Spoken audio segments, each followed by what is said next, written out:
As visiting and paying of homage to various homes of senior elders continued, the initiates spent 7 days performing diverse kinds of rites as required by tradition. They were furnished with rules and regulations regarding their new office as Edion. That I grew up in this community to the point that they have now also chosen me as an elder in this community. It's a thing of great joy.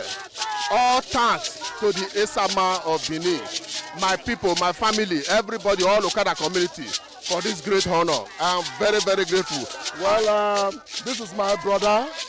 I'll call him my uncle because he grew up with my father. I'm so proud of him because we are doing the same rituals as the Edions of the Okada. It is our duty for us to make this place a greater place, for outsiders to come and see the goodness of God in Okada. And I'm proud of every one of us here. So shall it be so, each and every one of us in Jesus' name. Odion ma Okada zima Esama zima dion Bona zima dion Obala zima dion Manawe Mari Esama dion Nimado pon Esama Nimado gbeken Esama e ma dio wa na Esama magbeken osabo obuyo bitu ne baba no get on maga no dia mi maga manido gbeken ne na ima yafe ima ato ima agbo oropa egugu dori ima adi awore ne o be ti agbon ya no we mi maga me we just go no mi afa in Esama in our father's house in respect of our initiation to elders Edion level.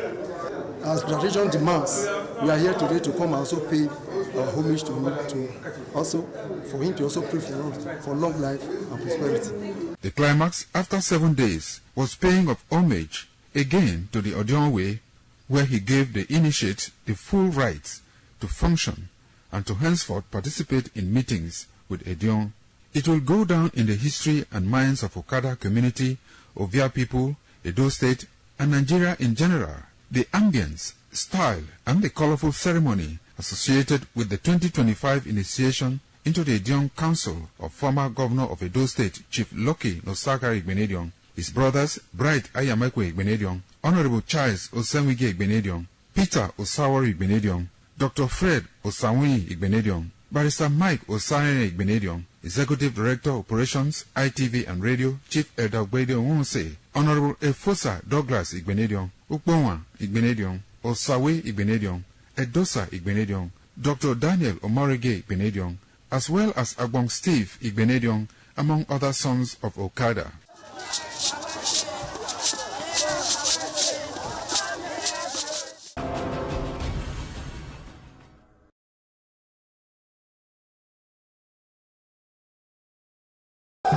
Certainly the best.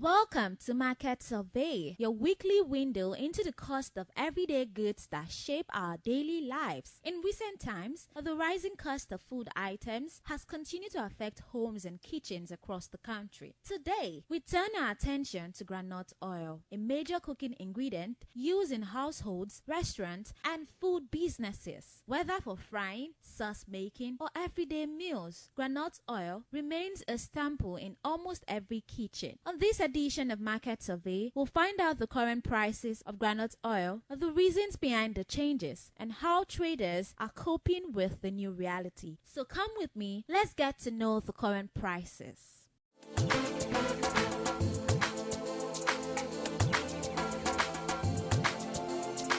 How groundnut oil be for market now? The prices, how the overall price? Okay, for now, groundnut oil dey okay for now. But we still want to make the thing come down past like this. So how much na they carry jerry can? How much they measure? Before we dey buy 42, but now at least the thing still good now. We dey buy 39, 38. Okay. So for now the thing dey less. So we want make it come down. So So how much now they measure? Like all this one bottle, 5 liters. How much? Okay, those bottles now we dey sell 2,1 before, okay. But now we dey sell 2,000. But we want make it come down.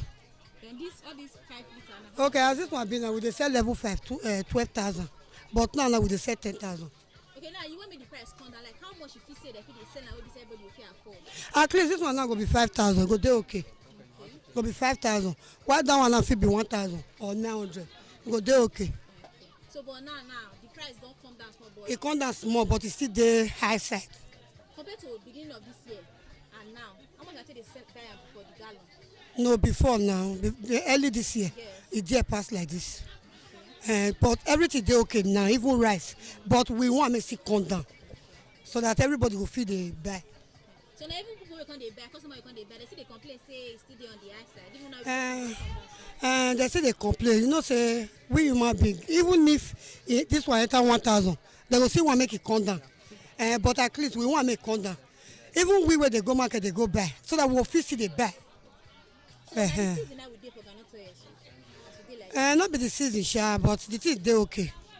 You know, say this Christmas period, it is there, but now the thing come down. So we just thank God. So but this Christmas period, so compared to last Christmas period, difference? Big difference. Yeah. Big difference. The thing come down. So like how much did you take come off for money when I take the seller? A big go. As of last year, I think we sell that bottle 2,2. But now at least we even sell 1,8 and we'll see maker. You know, so the thing come down.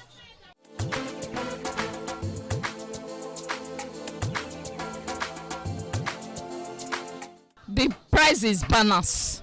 I can see everything come down a bit. So how much I paid they carry groundnut oil before for gallon? Before we dey carry for 52, 53. Very soon it enter 40, 49 and some change. But as right now we are buying that is 47, 700. Now to the buy. Of course. So how much I can say they measure for different bottles? We are selling 200 by 2,000 by bottle 1.8. The bottle 1.8 last. Of course. So how much I paid they sell that bottle before? The time we they buy 52, 50 something, we they sell that bottle 2.2, 2.3. As of now, since the price don't come down a bit, we still reduce the price. So now the season of Ghana will do so like this? Of course, every festival period, groundnut oil must follow. So during this season, it's supposed to come down? Maybe before December, if it come down. But no. Money I say they buy them before and now, how much you say don't top and be don't reduce them? Well, just a little bit, about 1,000 plus. Okay, the price is where it is now. Now a very fair price, or if you say they still reduce the price? I believe in God. There is nothing God cannot do. To me, I feel said they will reduce the price. So they don't reduce the price. Like how much if you say they sell gallon and measuring bottles? Depends. For example, now if they schedule the price, say for example, is a gallon is 35,000. We marketing will be selling at least 1.5, 1.4. It reduce from 2,000 to 1.5. Is that not reduced? But now customers will come they buy. They see they complain say the price still dey high. Of course, none of them is complaining.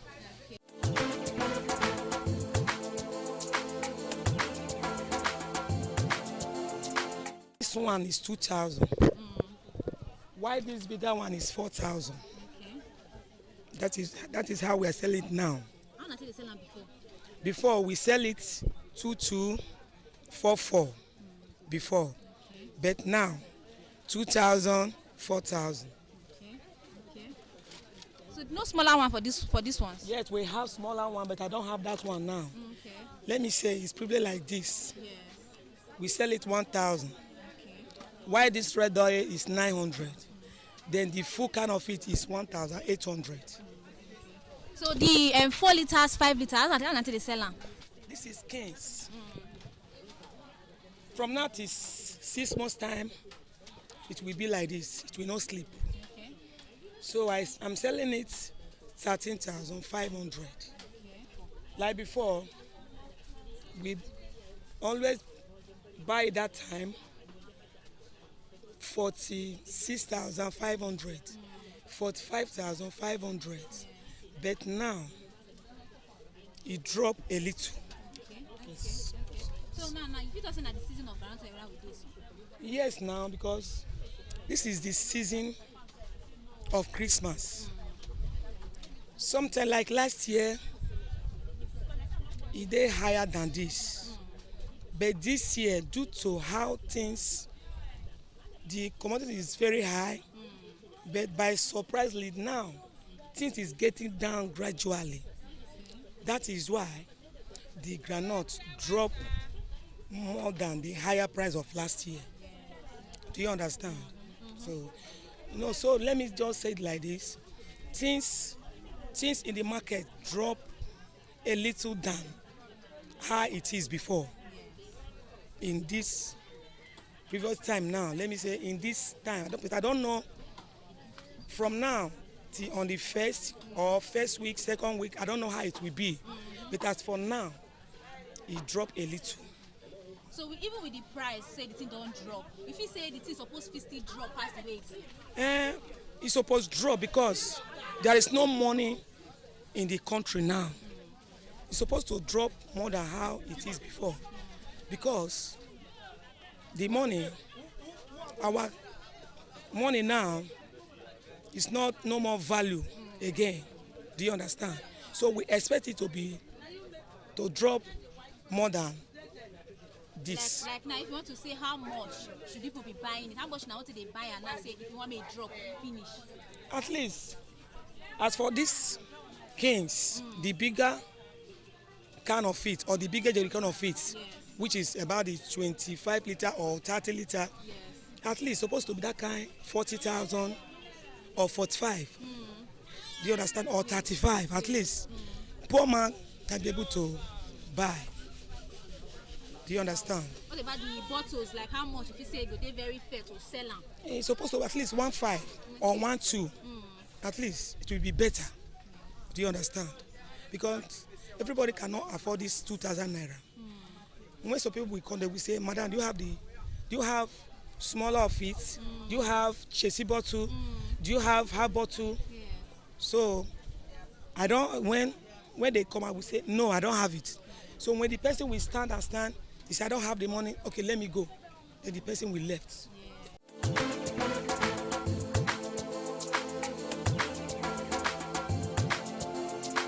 For now, the ground oil don't still drop small. It don't still drop small.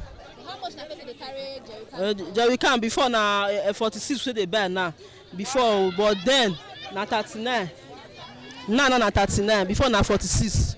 Yes. How you measure the groundnut oil? Can na 2,000. Okay. For the can. What about the small bottle Chelsea? The small one Chelsea 500. Before we dey sell 700. And the other one 1,000. The small can. Not be the price. This season, they ship this season. Especially if we enter December, they go enter the come down well. So from the beginning of this year, how much na person dey sell? Beginning of this year, we dey sell 2.5 for this bottle. Yes, we dey sell 2.5. So you can see come down to 2.2, but now na 2,000. How much na you carry what this 4 liters? 4 liters 12,000 for 4 liters. Now, yes. What did I carry before? Before you go the year 18 for 4 liters. So that means I don't really come down. Yeah, don't come down, yes. So now it doesn't come down again. Customers they see the currency, the thing still on the high side. Make them see drop on. Make them see bring the price come down.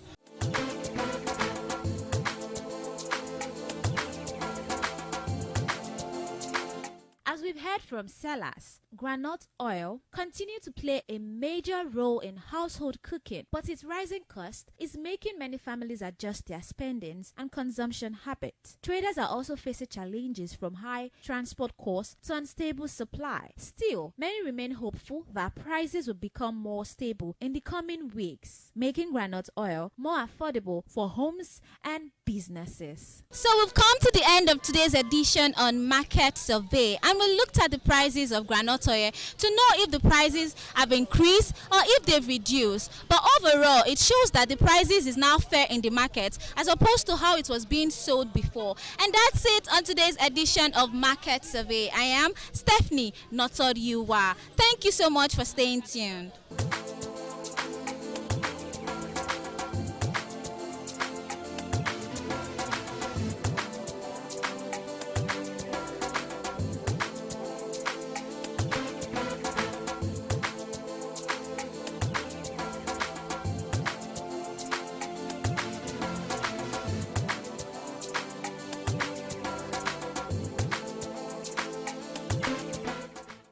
Certainly the best.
Madonna, in Mazedion, or obviously, I you will have to serve the community for 30 years before you come to this stage. They will ordain you ordain title. Then by then you are one of the elder. This year now, we don't read the year, so that's why we can do this year. Historically, joining the Elders' Council, an individual must have reached a certain age and must have made significant contributions to the community through leadership, service, or other meaningful ways.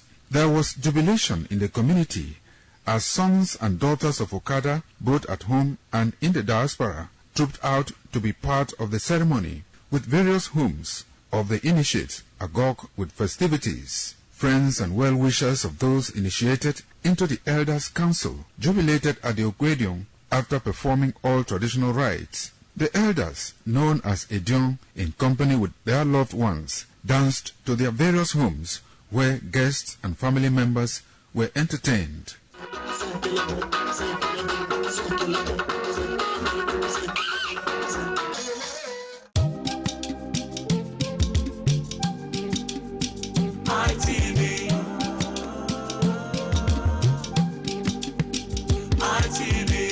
ITV, certainly the best.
ITV, certainly the best.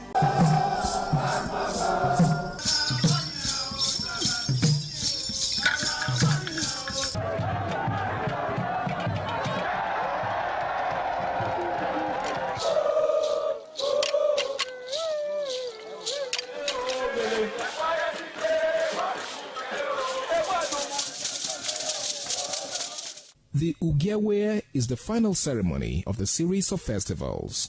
It is one of peace and lightheartedness, following the more solemn of the ritual year. Ugewe is the festival of the Ewe leaves, a symbol of good luck and joy. It is the most popular of all that heralds the dawn of a Benin New Year, new vow, newness of life and freshness of life, and a new hope for the future. In the evening, the Ewe leaves are presented to the Oba of Benin in grand style in a colorful ceremony. The Ihogbe Society, amidst singing and dancing, bring the sacred leaves that symbolize good luck, blessings, peace, and prosperity. Each of the senior members of the Ihogbe proceeds to give the sacred leaves directly to the Oba of Benin, and others put theirs at his feet.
Niriogwa atinudo enue. Ibiagoma Niriogwa atinudo enue. Ibiagoma Niriogwa atinudo enue ati. Enue. Ọba la tọpẹ. Osanore. Umadogemo. Akmoye ni awode wae. Ewae nori ọba. Osanore ọba. Umadogemo. Akmoye ni awode wae.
Certainly the best.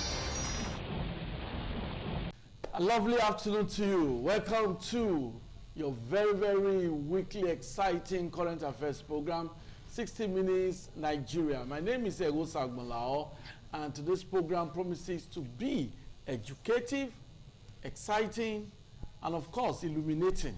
I must tell you, a lot is happening in Nigeria, and we have very, very distinguished personalities that we have invited to the studio today to help us dissect the topic. The topic that we are looking at, we're looking at governance, we're looking at democracy, we're looking at insecurity, is encompassed because it is believed that these three factors are responsible for the very, very undoing of a supposedly great nation like Nigeria.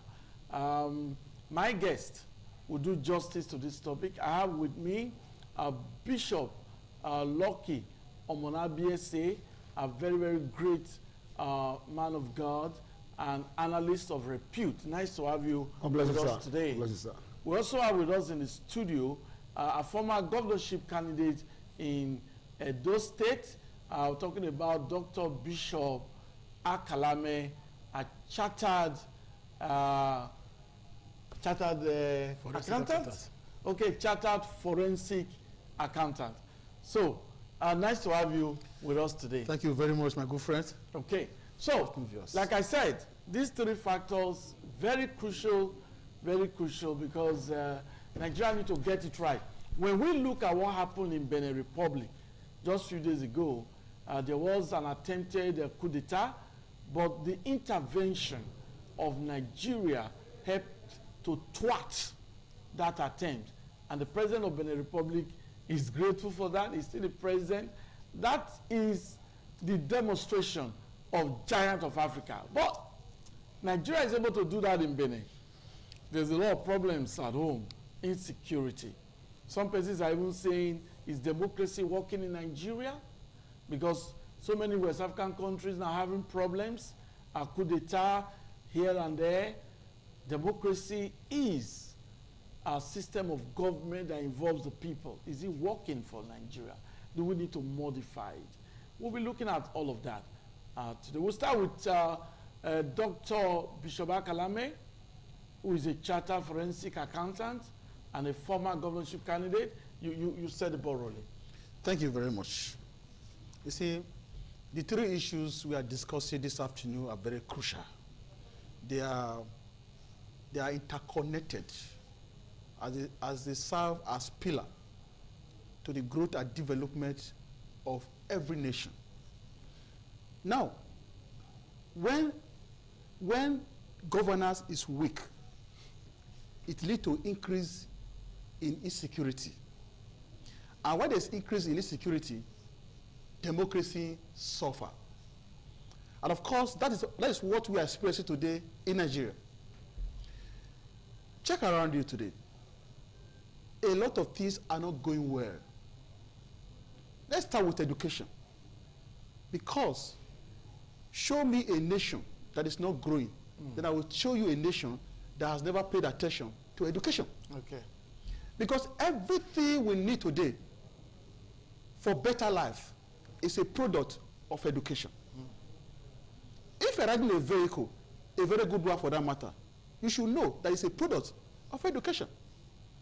Where today we speak to the people and they listen. These are products of education. So if a nation wants to grow, first of all, the country has to prioritize the needs and fund education. But that is not the case.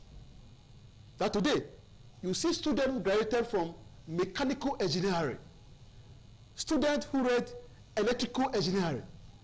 When they graduate, if you don't give them a job, they remain in abject penury. Because the facilities, the physical and the mental infrastructure needed to mold these students are not just there. Government have not been able to pay attention to that area. That's why today you have a lot of graduates still roaming the street, no job. They now feel that the only way they can find greener pasture is to migrate out of the country. Just go outside the country. You see Nigeria, you see, it appears as if Nigeria is in another country. That's to tell you how bad the economy of this country is. Go away with that. Today, let's come to electricity. If you don't take your money to go and look for solar, you cannot have access to electricity. You can't make use of it. We even pay for services that we don't enjoy. These are the weakness of governance. Then you come to the insecurity. If you have good governance, you should sleep. Open your doors. Park your car outside. You wake up, you still meet your car there. But try it, park your car outside, go and sleep, lock your gate. You will not find it in the following morning. Now, it has gotten to a point that when you are driving now, you are looking, you have to be watching people. The other time, I just drove to Palm Royal. I was pressed. I said, let me just come out and urinate. As I was taking care of myself, my the other eye was looking at my vehicle. Anybody that's passing was a suspect. Yeah. That is the country we are today. Okay. Anywhere you are holding your pocket. You are holding your purse with like a keeper because we are suspecting ourselves. We are going to that level. If you have an appointment from Benin here to Lagos, your heart will be here until you are in Lagos. If you are traveling to Abuja by road, your heart will be here until you are there. Even when you are inside the city, these are the weakness of what? Of governance. Then our democracy suffers. People now lost trust in our democracy. Why do I have to go to the field to vote for people who cannot guarantee my security? Why do I have to go to the field to vote for people who cannot provide pipe water for me? Why can I go to the field to vote for people who cannot give my children job to do? Why can I go to the field to vote for people who cannot secure my life and make life easy for me? Today there's inflation everywhere. You can't buy anything. Our money is devaluing every day, reducing in value. The naira is becoming like the I don't know how would I call it. Those days there was one Africa that if you want to buy anything, A time will come. Zimbabwe like the Zimbabwe dollar.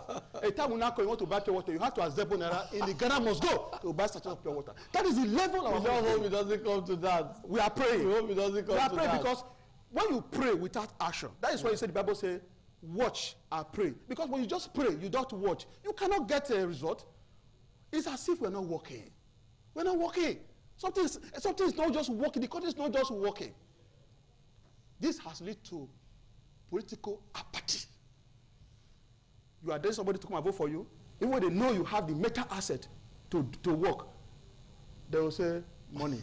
That is what we have to. Thank you very much, Dr. Bishop Akalame. We'll come back to you.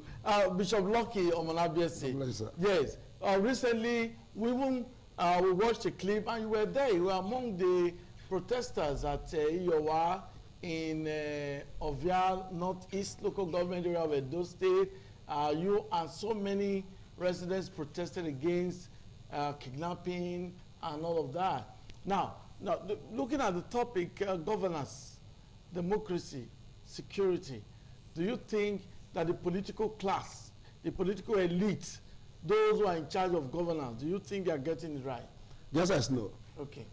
The reason is that they does not care about the citizen. They are just about their self, their family, their cousin, or whatever.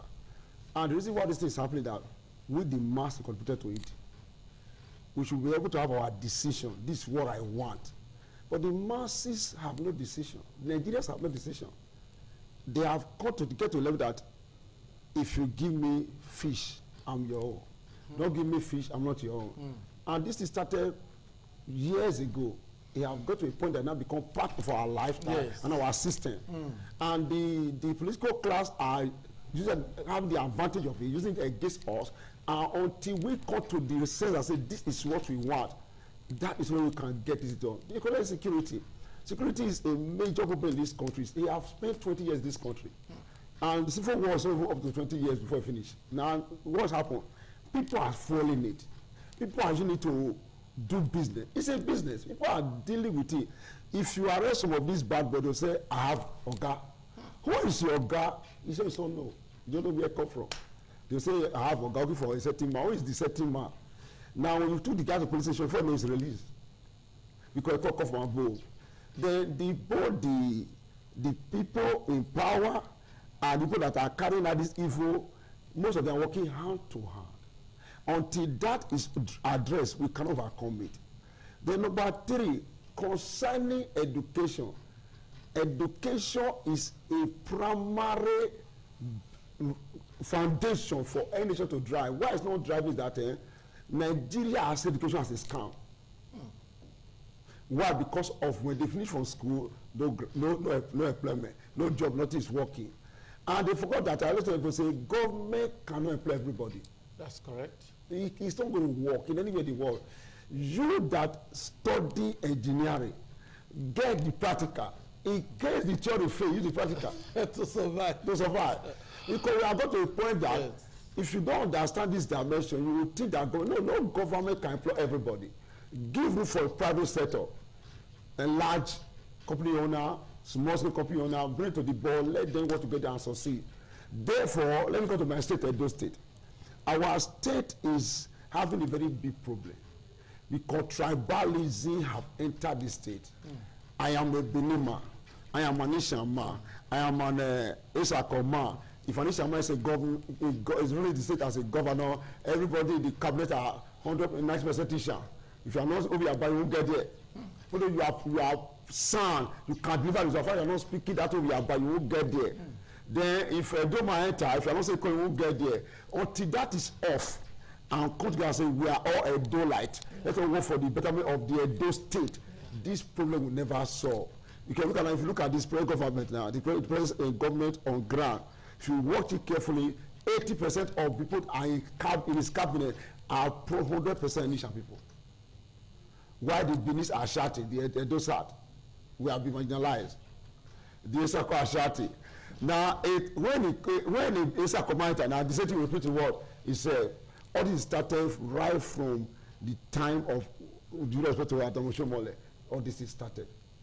Our brother, former governor Baseki, continue. He come now, it's okay, it's my people. Until we have to go to the table and say, no, we are all from Edo. We are all in this state together.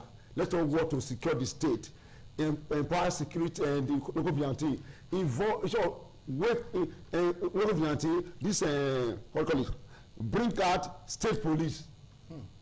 Then this thing will be solved because the state police, the people in this state, they know the look and cunning. That we stop helping ourselves. When we protest that day, no need DG. We are landlord. The DG of Iyowa will know that protest. We are landlord. Now, after we meet with the commissioner of police, he told us what to do. We now empower the. Okay, we now empower the local vigilante. Call them because they are dwelling among us. Yes. They empower them. Now they have helped us at least 90% count the situation. Yeah. But they understand the bush more than those that came from outside. But if we are depend on our Nigeria police force, they cannot do much. But the Colombian vigilante was able to help us to calm all the situation, all the area. No look of corner, understand the valley and the moat and everything in that area where they will pass. And all. Now we are 90% having peace. And I told my friend, I said, we will continue with this local vigilante until government are ready. Because we cannot trust them because they are not just ready. Thank you very much, Bishop Lord Kamana-BSA. Well, I must admit that the comments of my guests, they are very personal opinion expressed on the program, not a reflection of ITV. And we must also say that, yes, it is believed that democracy is supposed to be the best form of governance. We just hope that the scenario in Nigeria is gotten right so that people can trust government, trust the political elite. Once you are voted in, you should be able to deliver. No tribalism, not about your ethnic group, no. So we do not have statistics of the exact persons in the Edo State government, but I think my guest just spoke generally. We can always be advised. So that's the program. It's still on. 60 Minutes Nigeria will allow members of the public to contribute to this program later on so that you can also comment. How do we strengthen governance? Because if governance is well carried out, then people will have more confidence in democracy, which has produced the set of leaders that we have now occupying public offices. And it is believed that when governance is strengthened, governance is effective, then insecurity will be tackled. We'll continue after this break. Yeah, this is the festive period, the Yuletide. And of course, you know what happens around this time. Okay, the program is 60 Minutes Nigeria. Dr. Akalame, yes, you gave us your opening remarks and you were able to talk about the governance, talk about democracy, but you also understand what it means when you said apathy. So, how can governance be strengthened so that that apathy can be removed? Apathy in terms of people having confidence in the electoral system, who have confidence in this system of government, democracy. So, how can governance be strengthened? Thank you. Okay. What I've perceived so far in Nigeria is that we have politics without character. Okay. We have men who occupy political offices without character. We have so many of them who occupy political offices without integrity. Integrity is what makes a man. Okay. Sometimes that is how I value people. It's not your bank account. Okay. So even though you have all the money and you lack integrity, you can't be my friend. I watch you. Yeah. Because the ability to harmonize action with words is what makes you a man. Yeah. How many men can tell you A in the morning, and you still see them in the afternoon, they tell you A. In the evening, when you see them, they just tell you what A. When they wake up, they see the men what, they still say what A. Very These are men. Very rare. Very few. Nigerians. Very few. So that's why sometimes there are people you will discuss with. You harmonize. There's a consensus addendum. But before you get home, you're happy that you have compromised. There's an agreement. There's meeting of minds. Not knowing that before you get to him, he has already changed his mind. These are the kind of people, the character we have in politics in Nigeria today. How on earth when you go to the villages, you look at all these mamas then, look at all our fathers who are even above 70, 60. You look at them in the faces and tell them that you are bringing heaven to their village. Just because you want to take their vote. You make all these promises, and after the election, the mandate will be given to you, then you go back, your number is no longer reachable. No, these are the things we see. That you are looking for their vote, you kneel down. You are looking for their vote, you call them your mother. You are looking for their vote, you call them your fathers. Now you have won the election. All the promises you made to them, you are failing in the promises.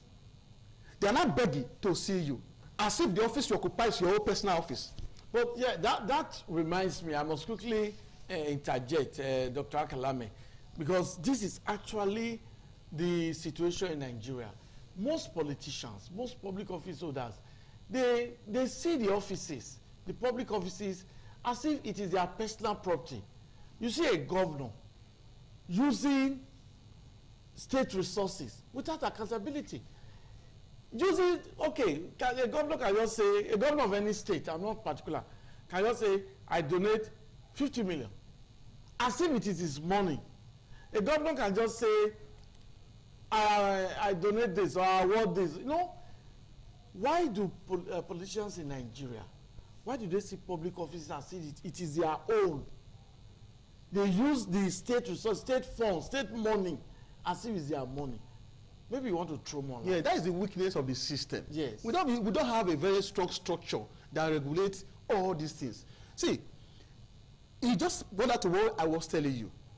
Once you give them the matter, maybe as a member of House of Assembly, or as a maybe a senator, or maybe a governor, once you enter the office, the attitude will change as if I have been looking for this job for a very long time. It is my CV. I went to school. I came. I've been looking for the job now. The job has been given to me. Or it's my establishment. I established it. It took me effort, sweat to establish this company. This is my company. Then you have to start behavior as if the office is yours. That is what we are having here. Then the public fund, they forgot that the fund we are seeing there is public fund, but they trusted in you. That at any point in time, you must account for this public patrimony. It's a trust given to you. It is not because you are the best. It is because the people feel that all of us cannot be in the House of Assembly. So one person has to go and represent us. You are a representative of the people. So you are accountable to the people. Any policy decision you are taking have to be with what the people think. That is why in democracy, public opinion matters. If you are taking any public, any policy, you are making any policy decision, and the public say no, you have to backpedal. That is what Goodluck Jonathan was doing. Sometimes we make a policy, he watch the behavior of the people, the character, the behavioral pattern, then he backpedal, because you know that he is not there representing himself. The people give him the mandate to represent them. But today, what do we see? People privatizing public office. People privatizing public fund. So, the question is this. Once you campaign, you make promises according to your party manifestos, what you intend to do for the people. Once you win an election, the people trust you based on your promises, and they give you that mandate. Hit the ground running. Start doing those things.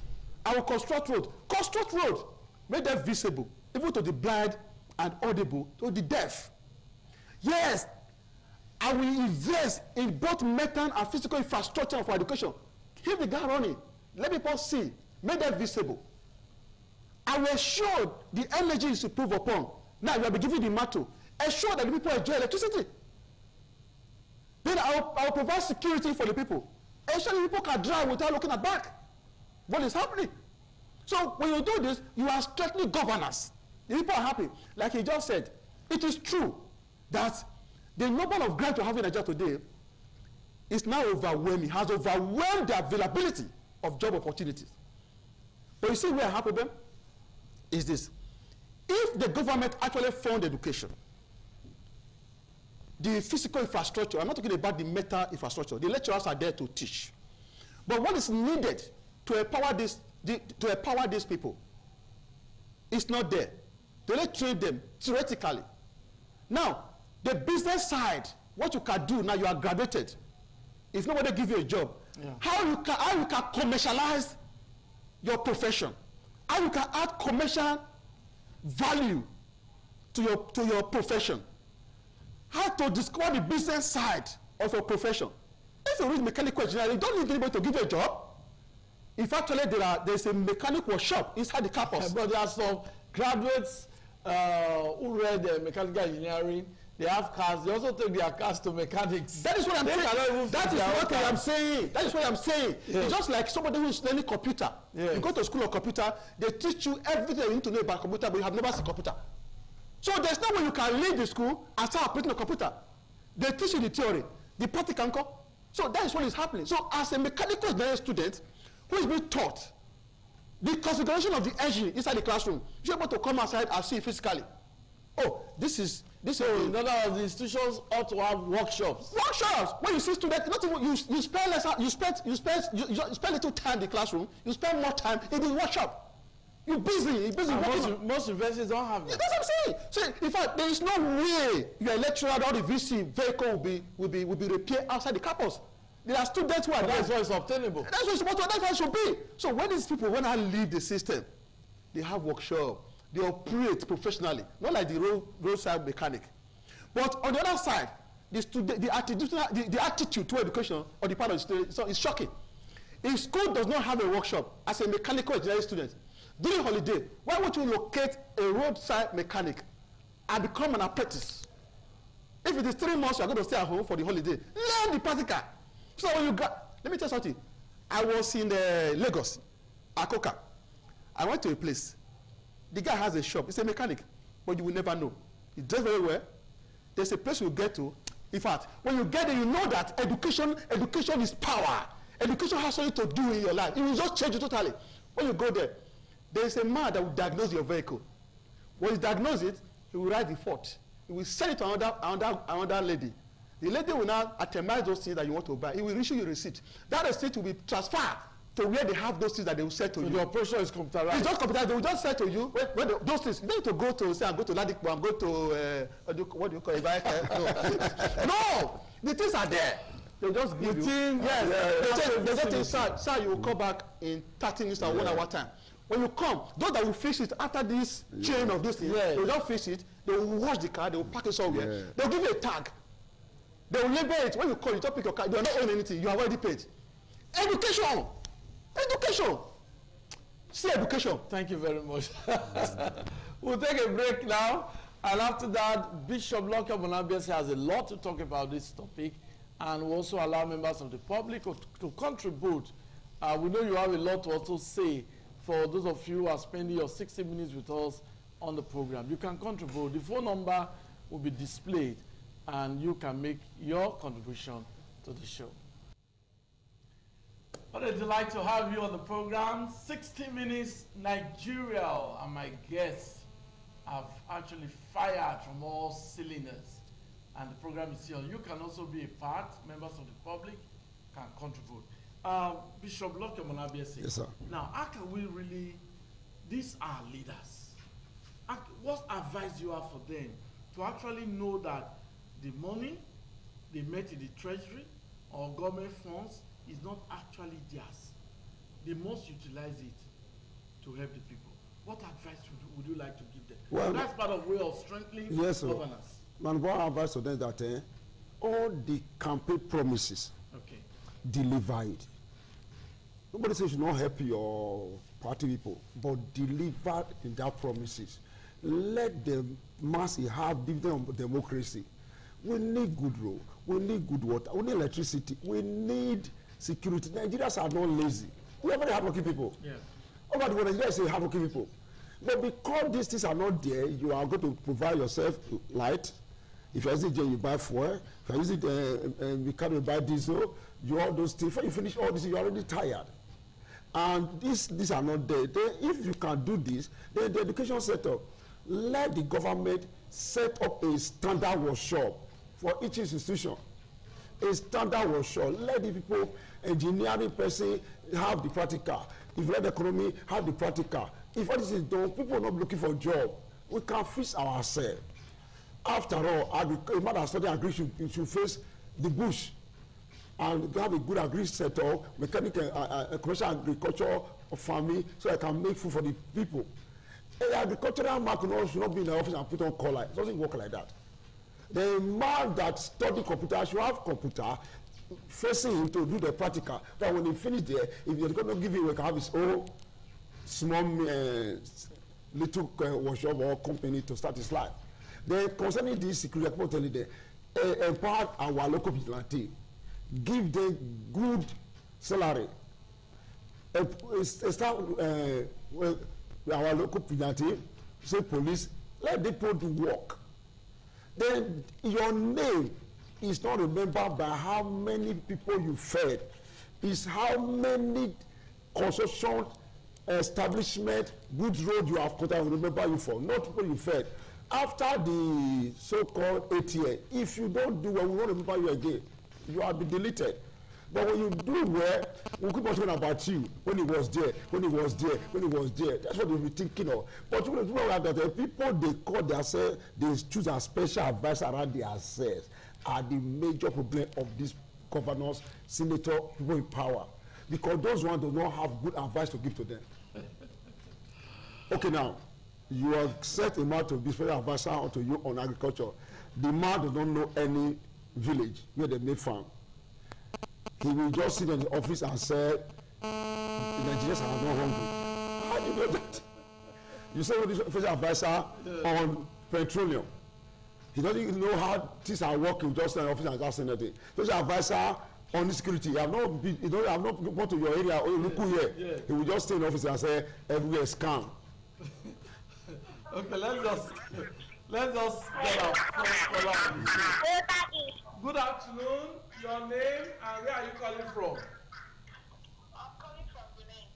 Your name. Okay, I'm Rosemary. Okay, go on. Hello? Go on. Make your contribution. Okay, I think we lost that caller. You can call in, like I said, and make your contributions. You can be part of the show, really. Okay. The special advisor should be practical people, fit workers, who go to various areas you are advising the government. Go to, if you are for agriculture, go to the village to know that what is working there, what is happening there. If you have security, come to Luku, not to Sabde Avenue, to know that we are having peace here. Yeah. Don't just stay there and say you don't want to get to Ring and say it all is well. In different communities. Yes, you know what is going on. Without that, you cannot give the governor good standard report. Okay, thank you very much. Doctor, okay, we have another caller on the program. Good afternoon. Your name, where are you calling from? Good afternoon. Your name, where are you calling from? Okay, my name is Sabo Salwe of Isho Esquire. Go on, Barrister.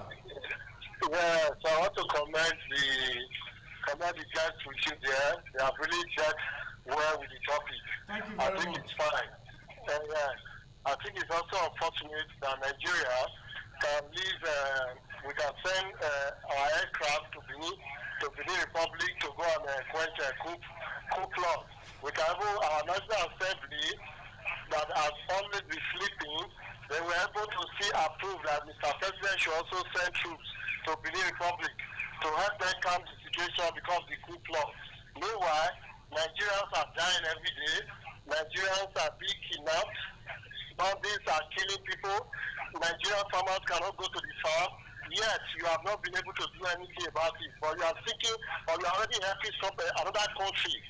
It's really unfortunate. That's the truth. It's unfortunate, and this should not be encouraged at all. It should not be applauded by anybody.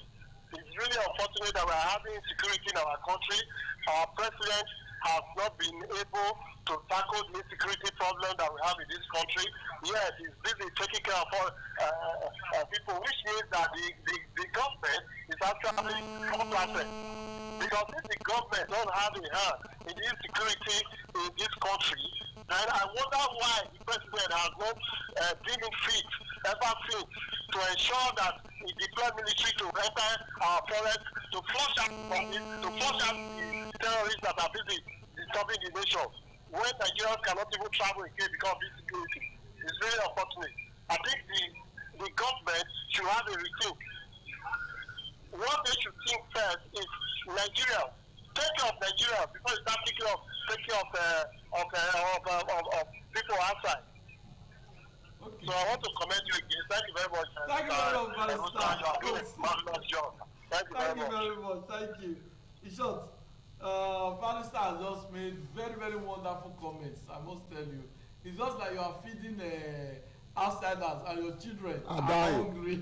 That's what he's saying. Yes, so, Mr. President, it's good to be your brother's keeper, but take care of us. Take care of your people first. Yes, sir. Okay, we have another caller. Good afternoon. Where are you calling from? Yeah, this is Advocate. I'm calling from Igwebe. Okay, Advocate from Igwebe. Thank you for being a part of the program. Make your position known. You see, you know, they have squeezed people, the leaders of this country. Do you know why they went to Benin Republic to quit? They take that as a priority? Because they knew quite all right that if could begin to escalate from one country to another in West Africa, themselves will also be shaking. That is why they have to prioritize that one. So the one that is happening here, they are less concerned. That is what concerns them because they don't want to lose power. With you that they are less concerned. They are also doing their best. Maybe their best need to be improved. Okay, we just lost Advocate. Oh, Advocate from Igwebe. Okay, thank you very much. Let me quickly make this comment so that Dr. Akalame and our viewers out there can contribute. Now, have you observed in Benin City, the capital of Edo State, whenever anybody is about to build in any community, before you know what's going on, boys are already with you. Yes. They know the day you are there. They know immediately you step into that land. They know that you want to start digging foundation. They are there to ask you for money. The question is, if our youth leaders known as Okaigele in Benin City know how to monitor builders or know how to monitor people who want to build without any form of communication, they have a way of carrying out their own communication. They know immediately you enter that land. Why can't we use that same system, that same strategy to police our communities, to ensure that if there's a stranger in any of our community, action is taken? Dr. Akalame, before you talk about that, let's just get this caller. Good afternoon. Your name, where are you coming from? Yeah, it's Advocate. Okay, we lost your call. Please, just make it as brief as possible. Thank you. Yes, I have almost rounded up. What I want you to know is that they have to give that one a priority because that one concerns them directly. They want to consolidate their position. They don't want to live there. So they are more concerned with that one than the one that is happening here. You can see the supersonic speed at which they attended to that one. Thank you. Thank you very much. Okay, yeah, quick one, Dr. Akalame. Yeah. There are limitations. Okay. That is why on my own, I want to appeal to the governor of Edo State to empower our local vigilante, empower them, and then legalize the kind of weapon they use. Because if you're in your community, you cannot make use of a weapon that is not legalized. Because if you are being caught, you treat you the same way they will treat that kidnapper. So the community must work in harmony with the commissioner of police, with the approval of the governor, empowering those local vigilantes. I know there was a time before the election that some weapons were withdrawn from the vigilante. And I also want to appeal again to the governor to ensure that these vigilantes are empowered. Okay, you continue, but let's take this caller. Good afternoon. Well, good afternoon. Your name, where are you calling from? First time, Samoyi, former staff of Radio, but I'm very happy to hear this kind of comment. The important thing is that there is another thing that is possible. Even concerning Boko Haram, concerning the oil money, concerning the plane that is landed in the mistake in the Burkina Faso. This is a terrible. What is happening? Are we in the state of quagmire? I don't even know how to qualify Nigeria. talk to me. How can we do that? Please, I love the way you laugh. Thank you very much. Well, it is we are optimistic that the leaders will get it right, and Nigeria will be taken out of the doldrum and catapulted into very enviable position in the Committee of Nations. We have another caller. Good afternoon. Your name? Where are you calling from? Good afternoon, sir. My name is Akere. Calling from where? I'm playing for Benin. Okay, go on. The issue we are having in this country is three big problems. Number one, corruption.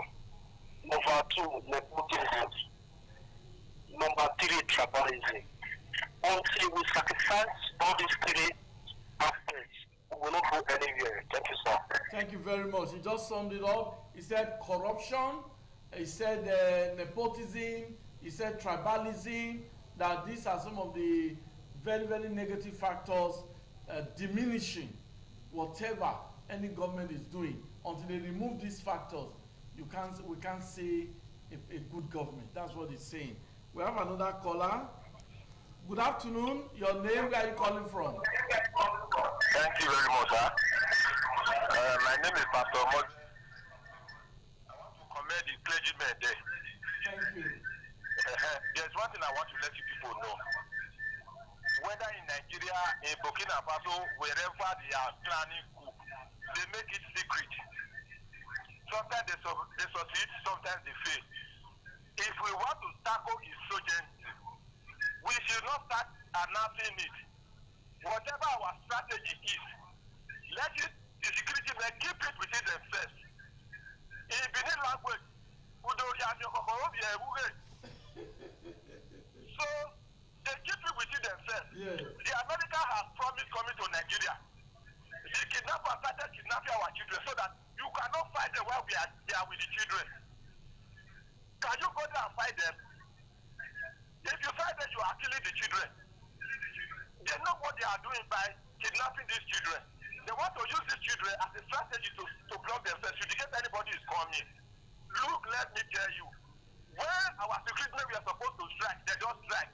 It is not that they are with our children, whether the children or whatsoever, they now want to fight. Who are you going to fight? The children that they kidnap?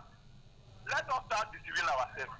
Thank you very much. Thank you very much. What this caller has just said is that there should be secret strategy by the security agencies in tackling insecurity. The government should also have strategy, but it should not be announced until implemented, so that there will be what we call element of surprise. That's what he's saying. We have another caller. Good afternoon. Your name, where are you calling from? Hello. Your name, where are you calling from? Okay, I think we have a network problem there. Yes, Akalame, you were making a... Yes, you see, the communities, as we speak, though they have no community without vigilante, but they don't have the kind of weapon to withstand those guys inside the bush. The kind of weapon they use in the forest, 5 of them can pursue everybody in the community. Because that's why the government have to empower the vigilante. Are you saying they should upgrade the weapons? Yes, upgrade. What they use now? Yes, yes. They should go. From yes, they should go with the top. They should go into sophisticated. Okay. Empower them, pay them stipends, let them know what they are doing. And sometimes, if I drive around Benin, I see some vigilante on the road with police officers. For what? Sometimes I ask questions. Why? Why are they there? They're supposed to be there. Let them stay where they should be. They should be separated. What are they doing on the road? They cannot be on the road inside the town now. Okay. How can a vigilante asking you to slow down? What do you want to see inside the vehicle? Leave the work for police now. They should go to the villages. Let's go to the villages. Go to the villages. It's annoying. What is vigilante? What are they doing on the road with police officers? You see 3 people, you see 2 vigilante members. Okay, we have another caller. Good afternoon. Your name, where are you calling from? Okay, and we're having network problem with that particular caller. Okay. Yeah, the governor should empower the vigilante, okay, as he has started. I saw him buy, and the governor is doing very well. I see he's doing some things that I've seen. I saw him bought some vehicles motorbikes. At least the guy is doing well. He cannot ride on those people, the police that will use them. We have another caller. Let's speak. Hello. Your name? Where are you calling from? Yeah, this is Advocate. I come back. Yeah, you see, the issue of vigilante is really worrisome because the vigilante we are having nowadays is either they are in a burial ceremony or they are just in the township where there are people. Is there the essence of setting them up? It's something they need to look into. Okay, I apologize for that technical hitch, but we are glad to be back.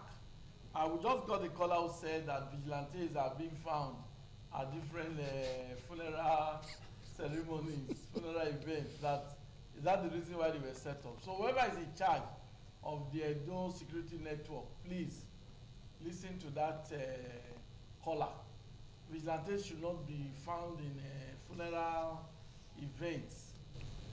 They should be carrying out their duties of ensuring security of lives and property, different nooks and crannies of the states. Okay, your concluding remarks, Bishop Loke. As I said before, let the government empower the vigilantes. Give them good weapons, give them good salary. Then also work with the Okagele so that they can use their boy when they start the community system to protect the community. Yes, I said something just now that a developer, the day you step on your land in any community, Okagele will send boys there.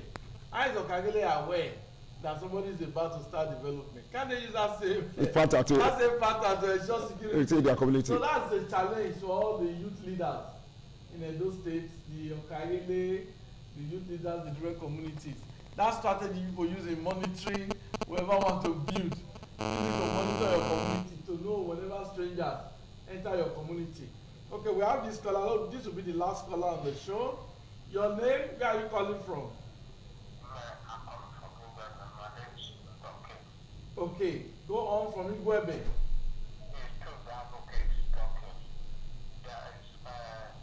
Binati, all you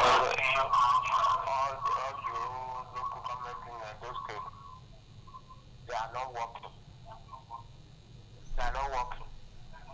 They are where they do better, they will go there. Maybe they were invited. They're not invited. Okay, thank you very much. Your concluding remark, Dr. Kilame, just a quick one. Yeah, concluding remark. So we should try as much as possible to strengthen our democratic institutions, okay, like the INEC, to ensure that people's confidence is being restored, okay, and so that we have confidence in our democracy. Government should prioritize security, so that everybody will be secured, will be happy to do what you have our daily activities, so that Nigeria can be, we are giant of Africa, and we remain Africa, and we are hopeful Nigeria will still take that status again and again. Your concluding remark, Bishop Loke Malabes. Well, I advise the Nigerian government, especially my state governor, to make security is like a personal business, so that things can get better for we the Edo life. We are not lazy, we can make this for ourselves. Thank you very much. Well, that's the show, 60 Minutes Nigeria. I hope you've enjoyed every bit of this week's edition of the program. We still have some callers, but unfortunately, time is up. Hopefully next week you may have the opportunity to also contribute. But it must be said that security is the job of everyone. It's not only government, it's not only the security agencies. If you see anything, say something. And we must say that for the political elites, you must heed the call, the advice of my guest. The position you occupy today is not personal position, it is held in trust. You were elected to represent the people. The money is not your money. You have no right to use state funds for your personal work. So leaders must get that right. You have no right to approve any money for your wife, for your children, for your home. You have a salary, you have allowances. That's your money. not the state funds. You have no right to use it. So some persons believe that maybe they are elected. Oh, the state treasury is now your treasury. No, you can go to jail for that if convicted, if investigated by the FCC. On that note, I say thanks for being a part of the show. 60 Minutes Nigeria. We talk about what happens within Nigeria. My name is Egosa Agbolao. I thank my guests again for their contributions. Bye-bye. Certainly the best.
The Ugewe is the final ceremony of the series of festivals.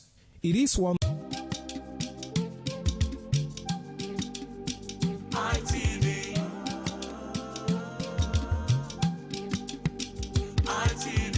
ITV, certainly the best.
Omonomba Nedo Ukwakwalokpolo Ewai II, Oba of Benin, performing during the 2025 Ododua Festival. Ododua Festival is unique as it was organized in honor of Ioba Omoni Hwoyeme, Ioba Ewai II, as part of activities for her burial rites. The rich traditions and cultural heritage of the Benin Kingdom was showcased when His Royal Majesty Ewai II engaged the floor to perform during Uge Ododua in the palace ground in Benin City. In the dance performance, the Ogbelaka Royal Drummers supplied the needed impetus and rhythm for the dance. However, tributes are paid by the head of Benin deities to the monarch, who was the cynosure at the event. The event can best be imagined as the spiritual rejuvenation, stunned, spectaculars and guests at the colorful ceremony. 7 masquerades representing 7 spirits and deities conveyed different meaning in company with the head of the deities of Benin, with the Oba of Benin, who exhibited a grand cultural dexterity in his dance steps.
Thank you very much for joining us on the program, Healthy Living. What is the kidney? The kidney is an excretory organ in the body, which is for metabolism. Tuberculosis affects many organs in the body, but the common ones it usually affects is the lungs. Epilepsy is a neurological problem. Okay. It is an injury in the brain, which causes someone to begin to convulse, to go into fits. It is curable, but the cure is a long-term thing. If you eat well and avoid those risk factors that will make your immunity to be down, then the risk of contracting tuberculosis will be reduced. If you're healthy, then you're wealthy.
the man went out to bring in thugs to come and beat her. Yeah. In a situation like that, do you think women would have seen that and still want to speak? Really, we're talking that's about. That's what I said. So when they bullied her, Yeah. if she's not bold enough, she will shut up. What is your advice for girls out there that are so desperate to be married? We women, we have to be really intentional about our parenting. If you know a child is being abused, or you see signs, a bruise or a child, it has to be investigated. People barely even breathe when they are going for a shrebi and something. Party. You have to be They smart. can't sit If down. you see where they are dressing them or are dragging on both sides, you cannot you cannot breathe. And these women will stay in those events for hours just to keep up with that beauty trend. Is that healthy? That's not healthy. I am Patricia Uremu Gabriels, and we're reaching you live from our Lagos Network studio. Of course, Women in Conversation is a program designed for women to discuss about themselves.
Certainly the best.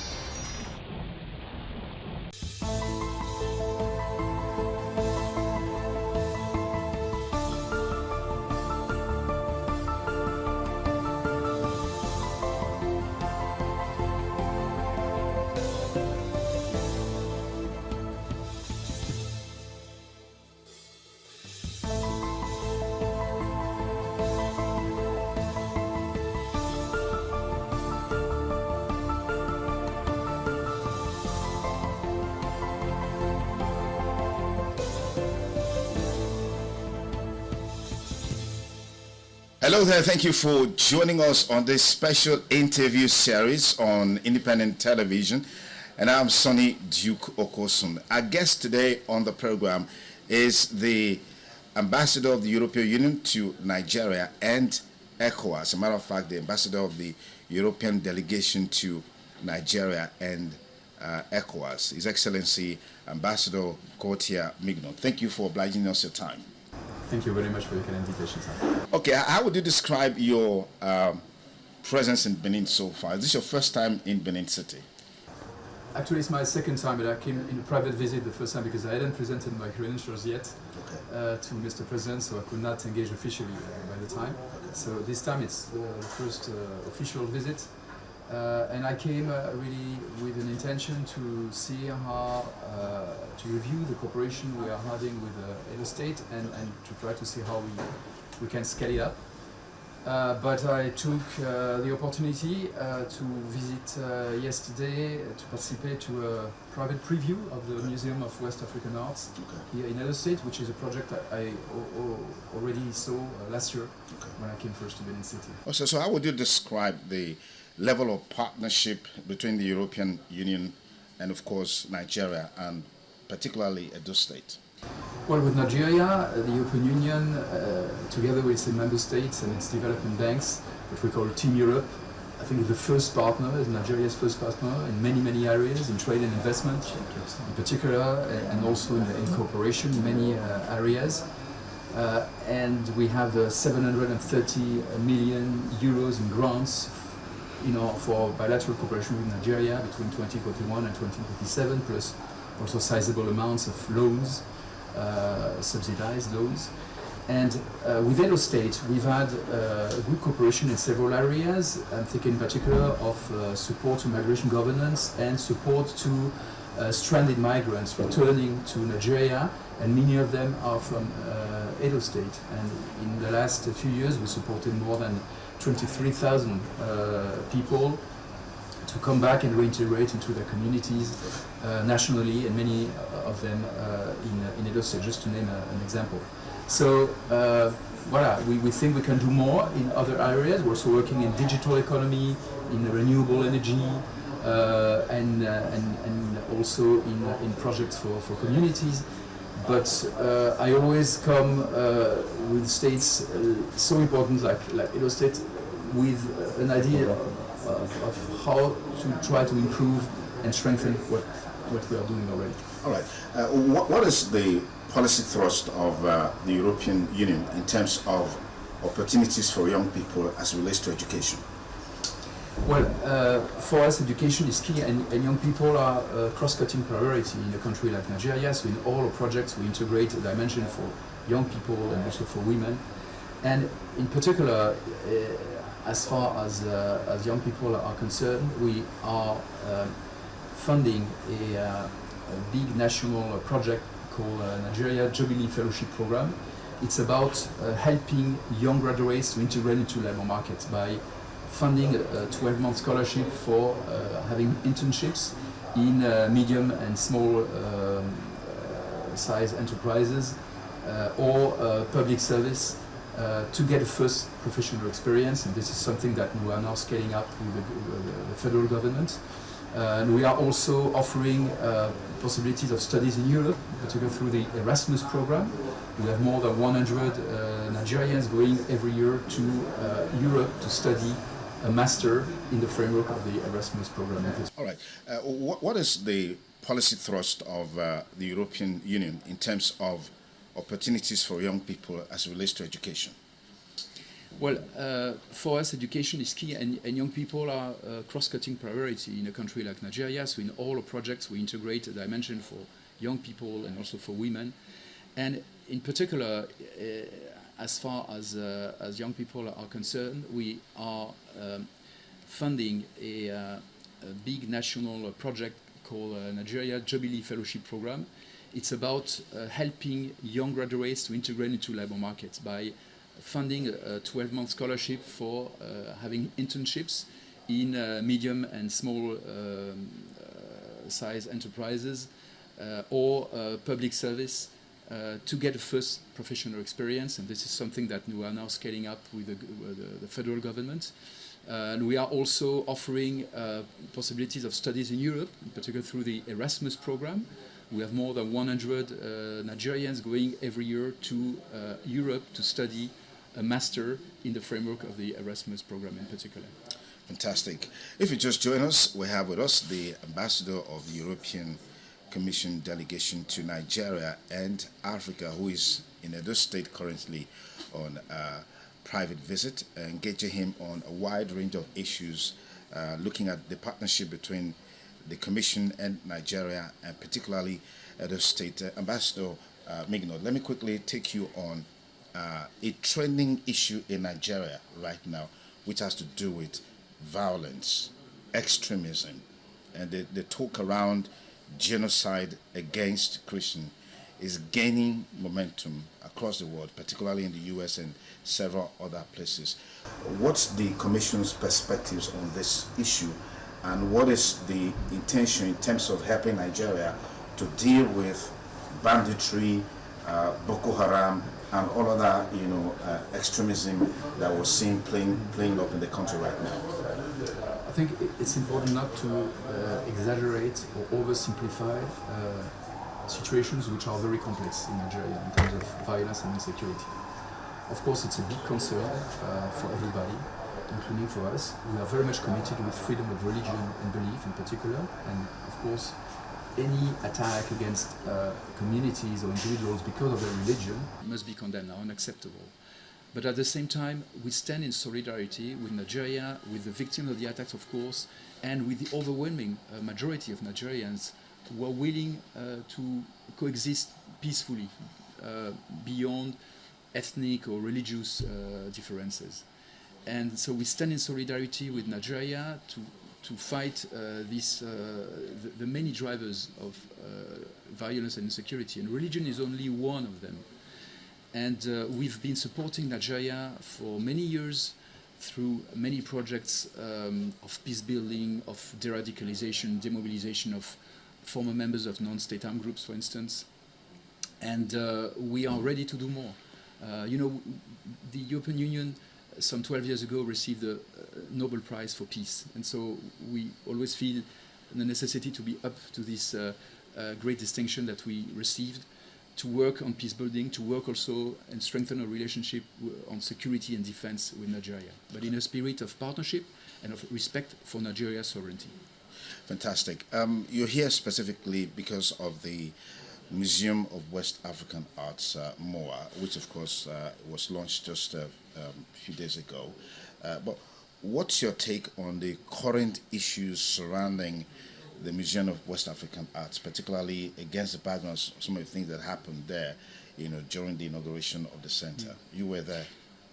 I was there. It was not an inauguration of the museum, actually. Okay. It was just a private preview, because the organizer, I think, very wisely decided, as there were some criticisms, to postpone the formal inauguration of the museum. They announced this already a few days ago. And so yesterday was just a private preview for partners, friends, diplomats like myself and other European ambassadors. The EU has no direct involvement in this project. We are not funding this project.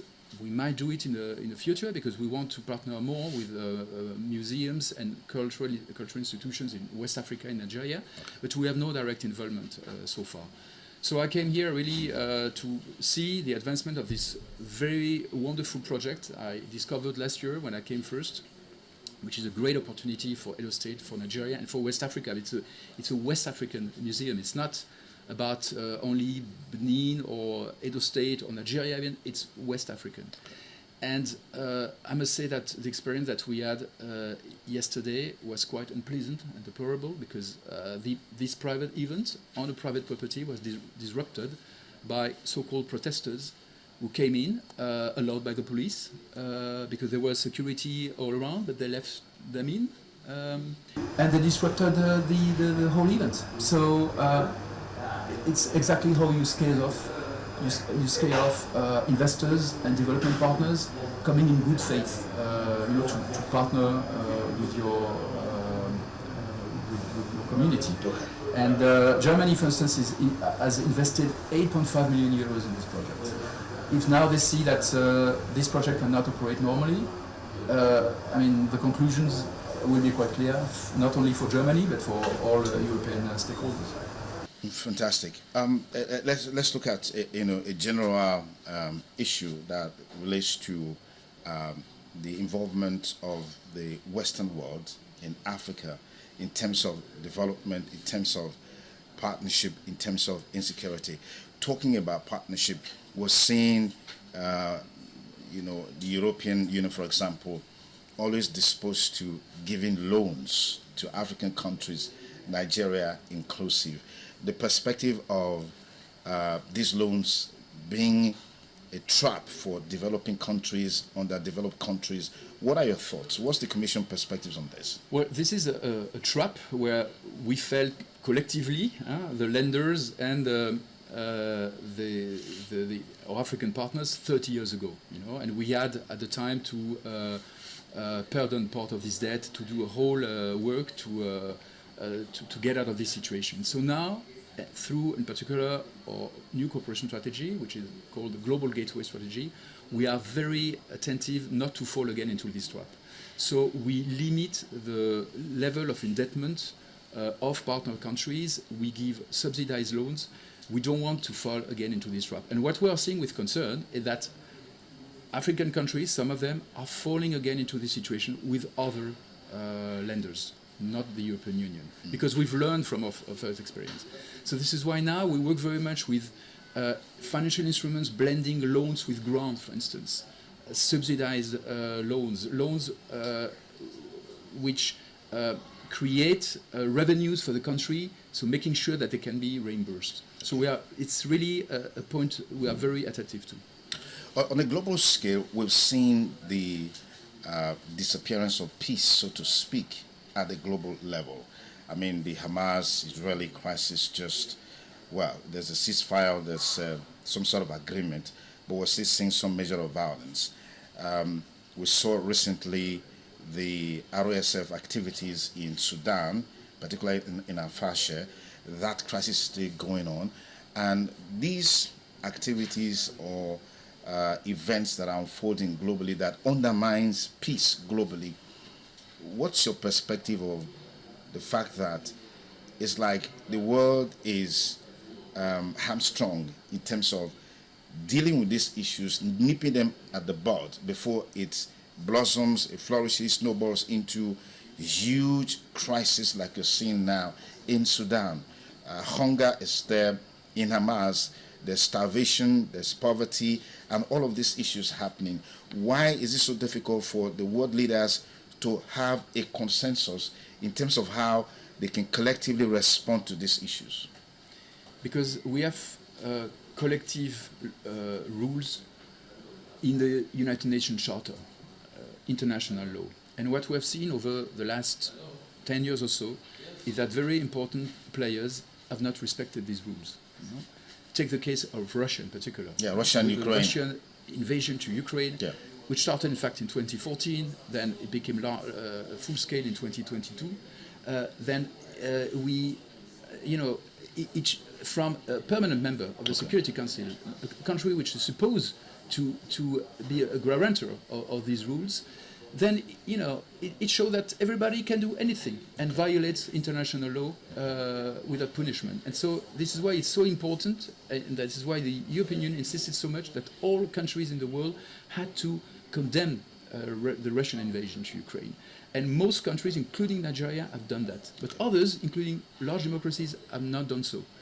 When you say large democracy, are you talking about the US? The US has done so, but others have not. Okay. And then, other crises also popped up. And then when the law starts to be broken here and there, it just becomes contagious. Ambassador Gottner Migno, thank you so much for your time. Truly appreciate this conversation. Pleasure. Thank you, sir. Okay, I've been talking with Ambassador Mignot, who is the head of the European delegation to Nigeria and Africa, is currently in Edo State on a visit, and we've been engaging him on a wide range of issues.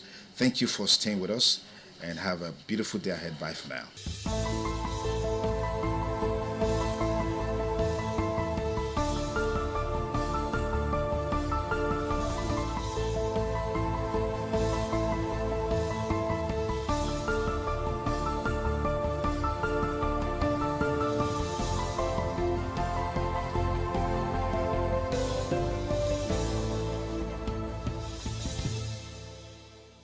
Certainly the best.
the man went out to bring in thugs to come and beat her. Yeah. In a situation like that, do you think women would have seen that and still want to speak?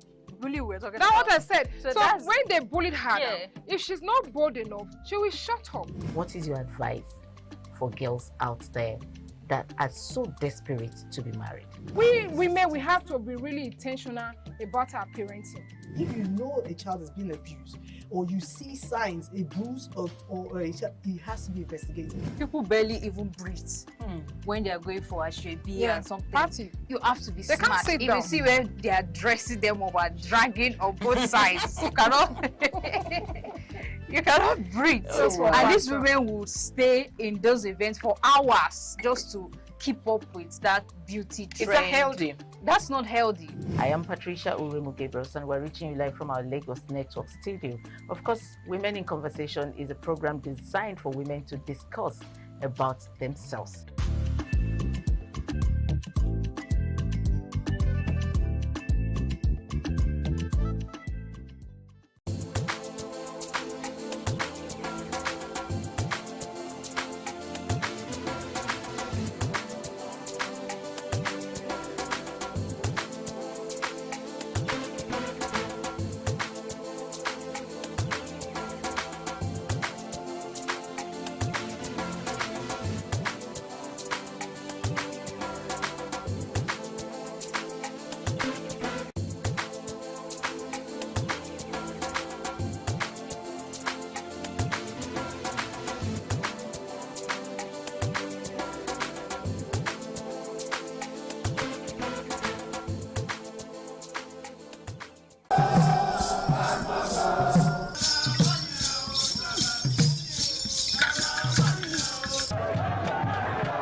ITV, certainly the best.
Good afternoon and thanks for joining us on ITV News at noon. I am Harry Igboje.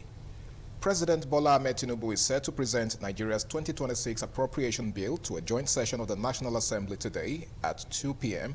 in a move expected to define the federal government's fiscal priorities and policy direction for the coming year. The budget presentation is anticipated to provide a clear roadmap for Nigeria's economic management in 2026, outlining strategies for growth, fiscal discipline, and socio-economic stability under the Tinubu's administration. The development came as the Senate formally received the 2025 budget proposal of the Niger Delta Development Commission, NDDC. Senate President Godswill Akpabio said the proposal is in line with the federal government's renewed hope agenda, which places emphasis on inclusive growth, poverty reduction, and balanced regional development, particularly in the Niger Delta.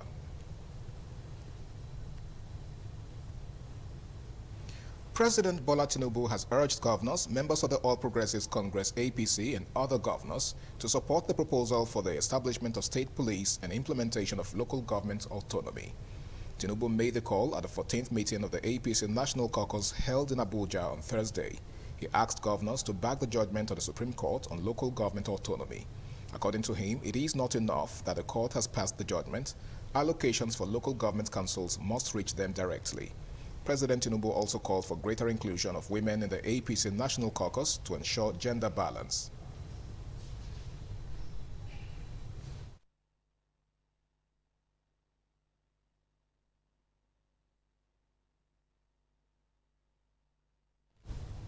The House of Representatives has approved far-reaching amendments of the Electoral Act, introducing stiffer penalties for vote buying and selling, including a minimum of 2 years imprisonment of a 5 million naira fine, or both, alongside a 10-year ban from contesting elections.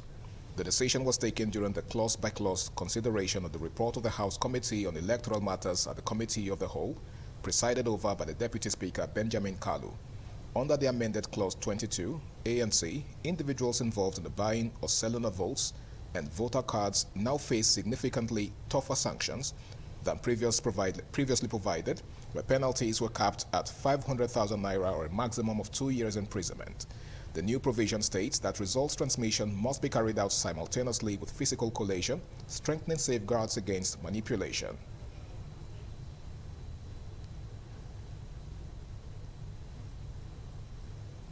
The Lagos State Police Command has arrested 5 suspects over a fake-staged managed kidnapping involved in a schoolboy. The suspects were apprehended on December 17th and 18th, 2025 in a connection with a viral video showing the boy pleading for mercy in what was presented as a kidnapper's den. In a statement on Friday, the State Police Public Relations Officer SP Abimbola Adebisi said preliminary investigation revealed that the incident, which initially generated widespread public concern, was first reported as a missing person case at Agor Police Palace Division on November 26, 2025. Subsequent investigation established that the alleged kidnapping was deliberately orchestrated by the victim himself, 15-year-old Victor Aliguo, in collaboration with 4 friends, using the room of one of the suspects, 19-year-old Ume Victor, to extort money from Aliguo's mother, who had recently received 4 million naira from a contribution. The remaining suspects were identified as 17-year-old Kosiko Patrick, 19-year-old David Odudu, and 20-year-old Anyambike Kingsley.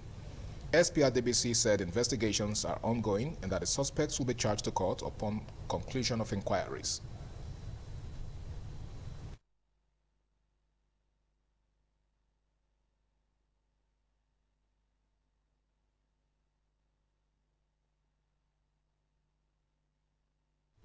And moving on, the Senate has confirmed all 64 nominees for career and non-career ambassadorial positions following consideration of a report by the Committee on Foreign Affairs. The confirmation came after the committee, chaired by Senator Sani Bello, presented its report, which was subsequently adopted by the Senate on Thursday. President Bola Tinubu had on December 4th forwarded a request to the Senate seeking confirmation of 65 ambassadorial nominees, comprising 34 career ambassadors and 31 non-career ambassadors and high commissioners. The new nominees include Reno Mokri, a former presidential aide, Femi Fani-Kayode, a former Minister of Aviation, and Mahmoud Yakubu, immediate past chairman of the Independent National Electoral Commission, INEC, as non-career ambassadors. Ibot Ete Ekwe Ibas, immediate past sole administrator of Rivers State, and former Chief of Naval Staff, Ita Enang, former Senator and Presidential Aide Chioma Ohakim, former First Lady of Imo State, and Abdelrahman Dambazao, former Minister of Interior and ex-Chief of Army Staff.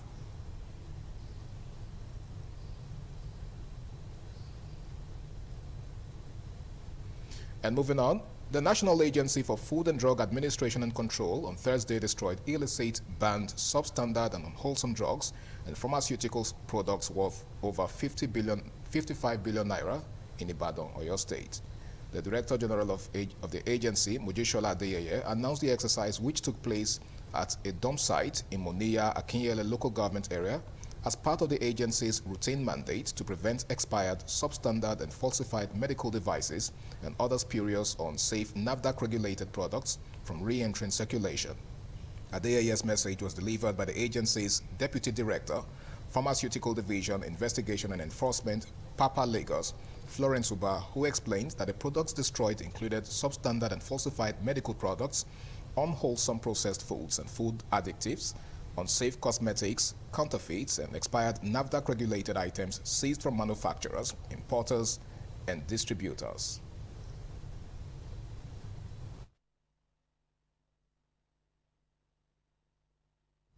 The news continues after this break. Please stay tuned.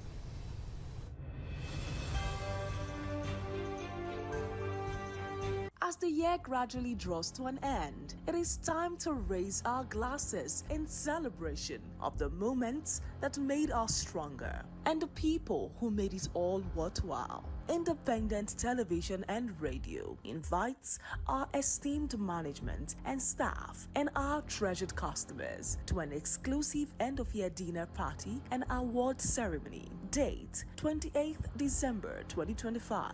Venue Uyi Grand Event Center, GRA Benin City. Time 4 p.m. prompt. Let's come together for an evening of gratitude, laughter, celebration, entertainment, and unforgettable memories. ITVM Radio End-of-Year Party and Award Ceremony. A time to reflect, reconnect, and unwind.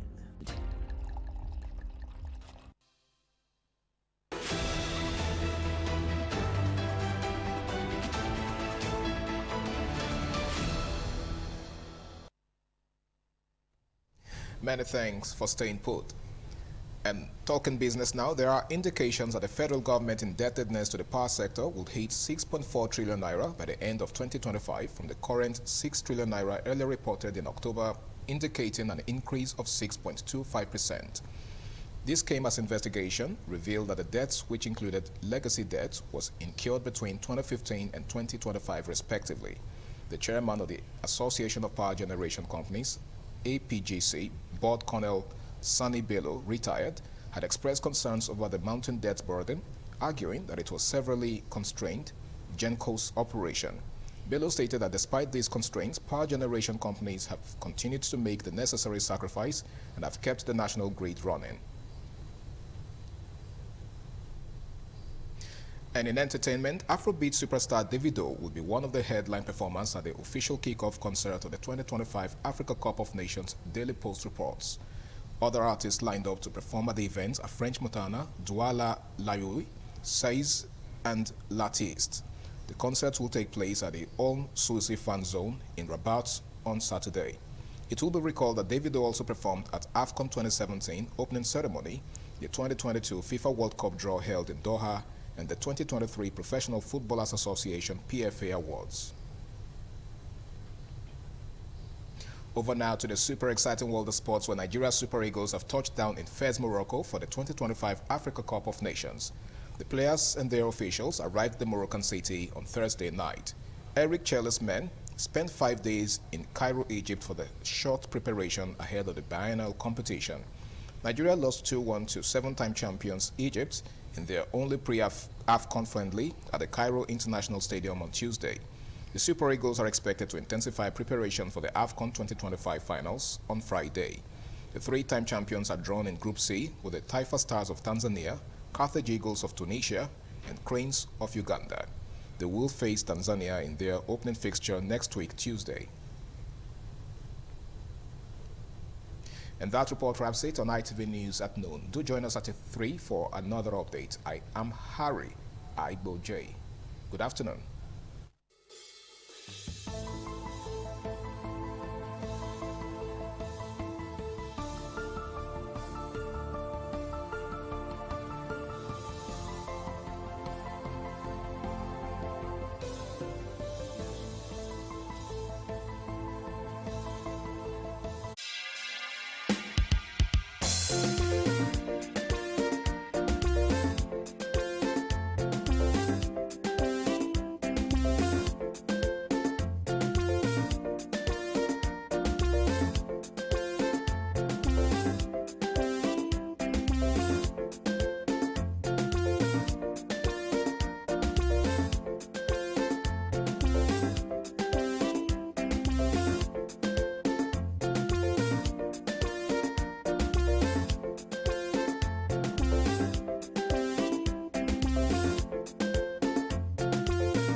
ITV, certainly the best.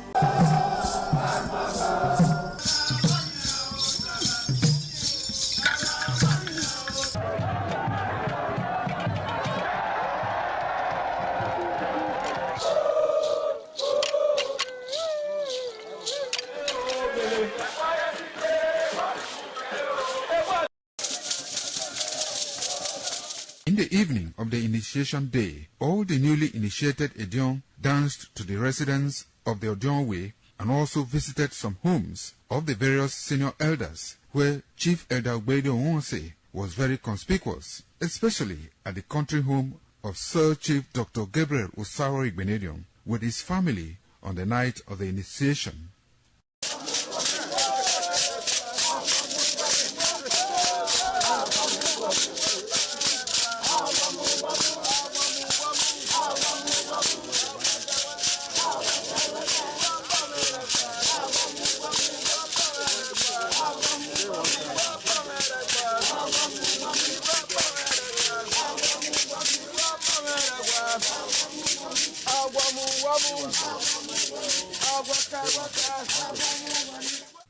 On the following morning, as part of the rite to be performed by the newly initiated Edion in Okada town, the initiates, led by Chief Elder Ogbeide Onwonse, visited the Esama of Benin, Sir Chief Dr. Gabriel Osaro Igbenedion, at his Okada country home residence to pay homage and appreciate him for all he has done in the development of the community, which has placed Okada in world map. They also thanked him for his role in the success of their ceremony. They commended the Esama of Benin as a custodian of Benin cultural heritage and for revitalizing the age-long tradition of the age-grade ceremony.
You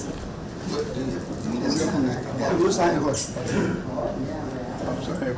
Yes, sir.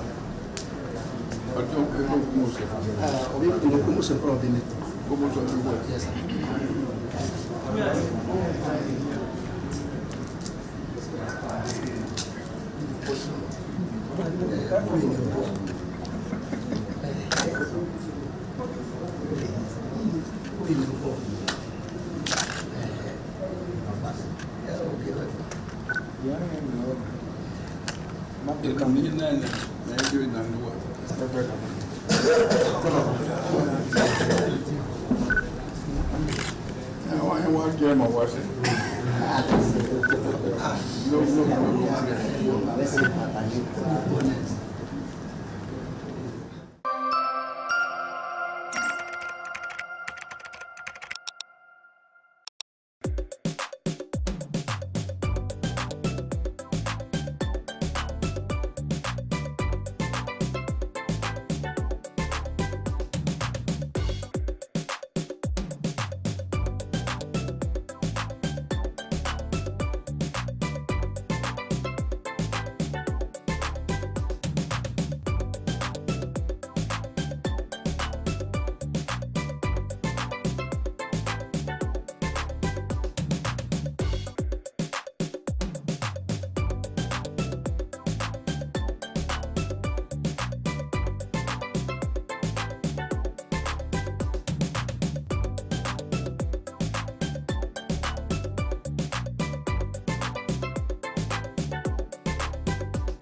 Certainly the best.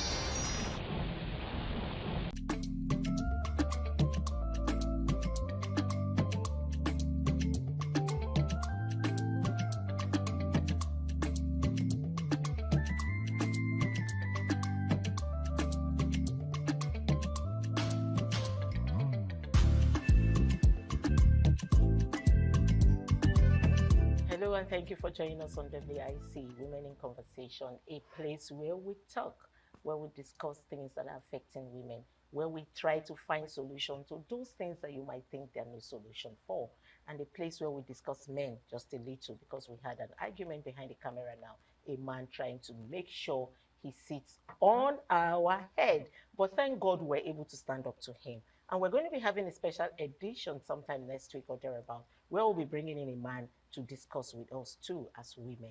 Anyway, I am not going to be doing this alone. I am Patricia Uremu Gabriels, but I'm not doing this alone. I have my women in the house. I have on my right Gift Okedo. Gift Okedo is a renowned banker. You're welcome, Gift. You know why I'm doing it? Because you stood up for the women today. Yeah. Thank you so much, Gift. Thank you for having me again. Okay, so and then I have Abigail Ojo. She is the CEO of Poised for Excellence Finishing School. We must finish school, that's what she's saying. Thank you. And so we have Helen O'Malley. Helen O'Malley is the CEO of M&G Enterprises. M&G Enterprises is a female and male fashion outfit. So you could just want to stop by her, in her office to find a Christmas wear for yourself or for your husband, even though we decide not to be talking about husbands here.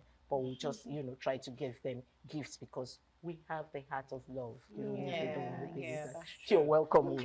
Thank you for having me. Okay, let's just get the ball rolling. We're going to be talking about women and their money. It's very important. Very, very important. The way you said, gift. The way you said, let me start with you. Your money, is it a general money or is it your money? Okay. So, how it's supposed to be is that my money is supposed to be my money. Your money is supposed to be our money. But, that is how it's supposed to be. But, because of we are loving and understanding, we can now come to the drawing table and say, okay, this is it. This is all the finance that they have, and this, I will do this. I'll bring this, and then you bring this. So we agree. So for everything to go on smooth in the marriage, in the family, I think as a woman, that respect will come if you drop something on the table. You have that respect. We always hear them say, what do you bring on the table? And I have a friend who said, I brought the children to the table. Which one did you bring? But anyways, how many percent would you want to drop? Well, as much as my heart is willing to. Not they speak good English. Oh. As much as my heart is willing to, yes. I believe that we are in this together. Now, in this present time and age, one person can't do this alone, except I want to be widowed, early enough, which I don't want. So I have to make sure that I support in whichever way I can. And I feel that should be the case for every woman out there. It may not be much. And that's why I'm going to look inwards to what I have and how much I'm able to spare per time. But what I'm not going to really take is for a man to say, okay, there is this bill. I'm going to do a 50, you do a 50, or I do a 70 and you do a 30. No, I would want it to come from a place of love, a place of I'm willing to do this with you, not having that discussion, what are you bringing?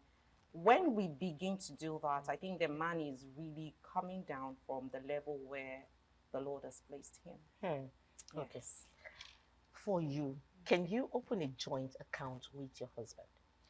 Yes, I would say yes, because I should be able to open a joint account with my husband, but I will have there's always a but for woman money. I will get my always a but. There should be that but, because that same but is what keeps most women in abusive marriages, because they don't have the capacity to take care of themselves, let alone the children, because they're solely dependent on the man. But if I have my own money, I may not be able to afford an A-class school, but I should be able to do a B, between B and C, something average that my children are learned.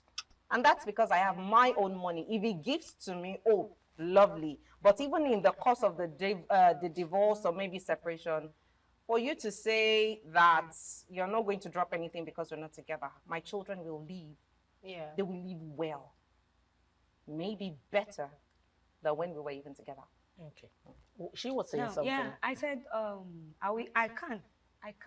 Yeah. But I have a joint account with my husband. But I will have my own account. So it means you're going to be keeping some money secretly away from him, knowing that you have such He might even know I have an account, but we don't know my statement of account or the amount in it or whatever. But he will know that I have an account. Okay. A woman said, a man with money will change a broke woman's life. But a woman with money won't even look at a broke man. How true is this? I disagree. I disagree. Now, I've seen marriages where women, what's this, the English, bridge the gap. Probably the husband lost his job or something, and the woman stand up. There's so no, that is after they are married. This is saying a man with money, just like, was they bringing Regina Daniels in here? I'm sorry.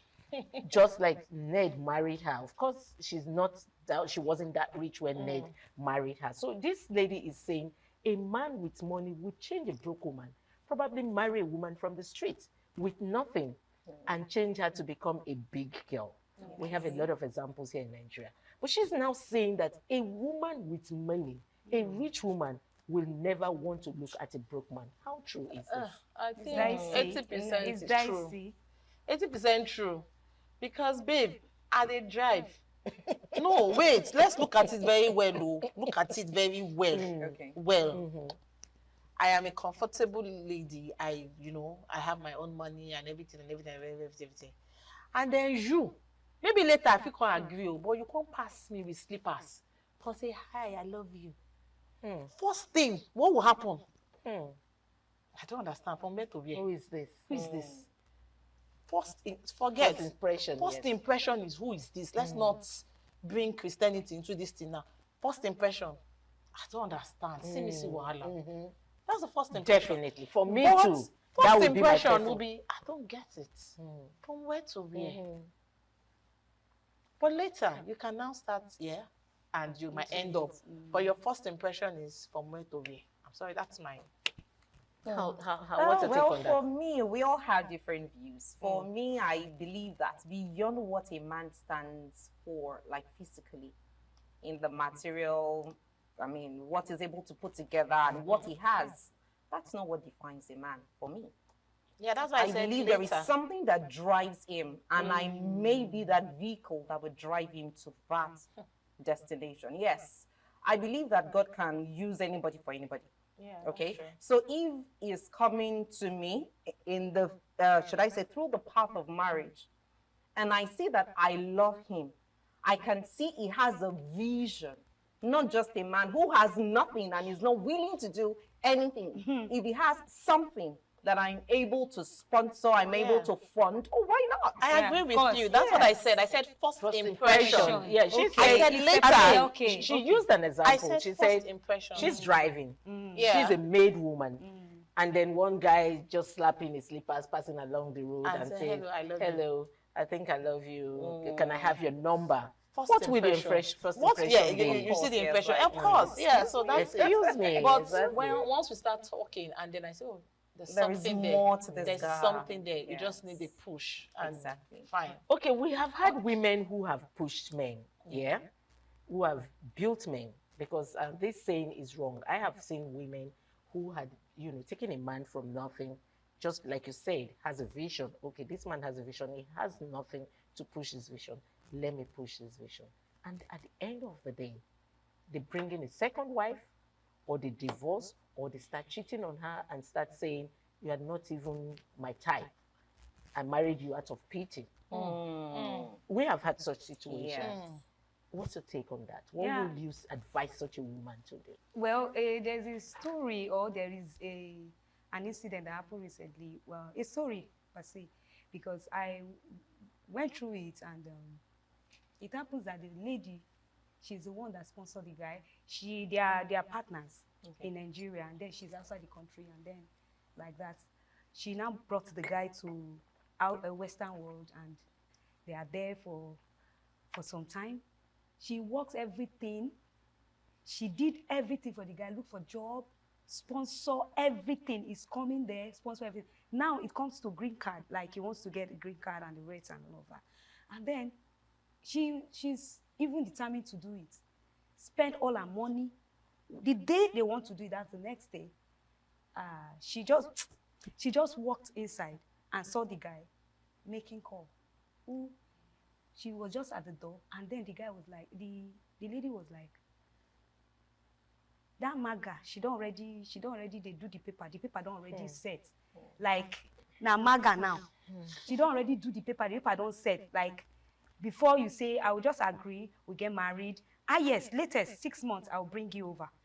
The lady overheard everything he was saying.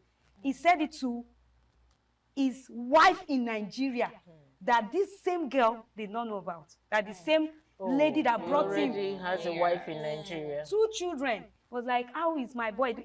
Like that. So she now got she stood, heard every of the conversation. That she was with him he was with her for 6 months. So the girl, she didn't say anything. She just behaved as if she knows. She didn't even react. She just went back to a coffee shop.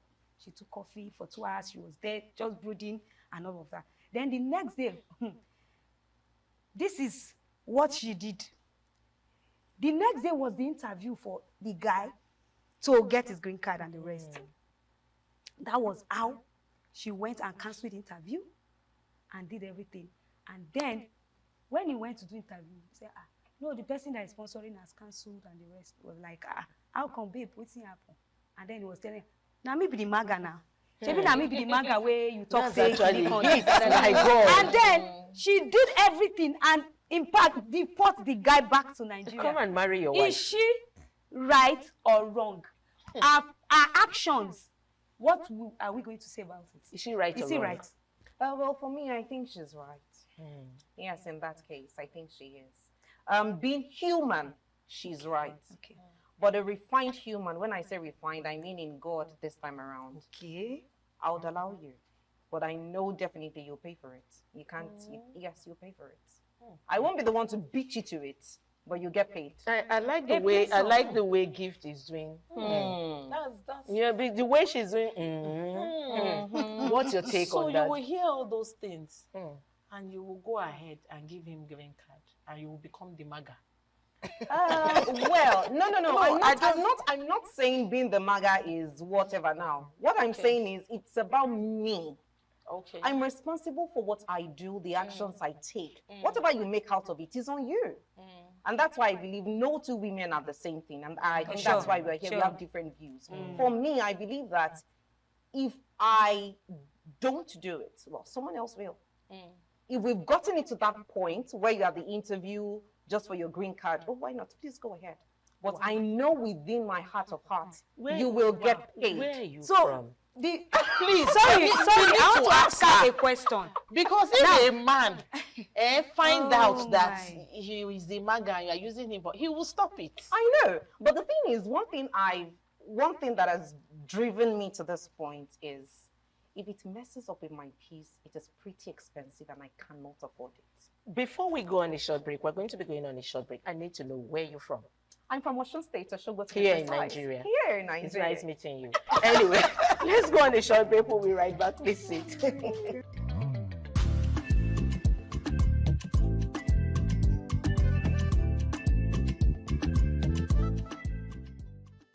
Welcome back. Thank you for joining us. We're still on WIC, Women in Conversation. And we just found out where she's from. And she told us she's from Osun State. Osun people. I give her a hand.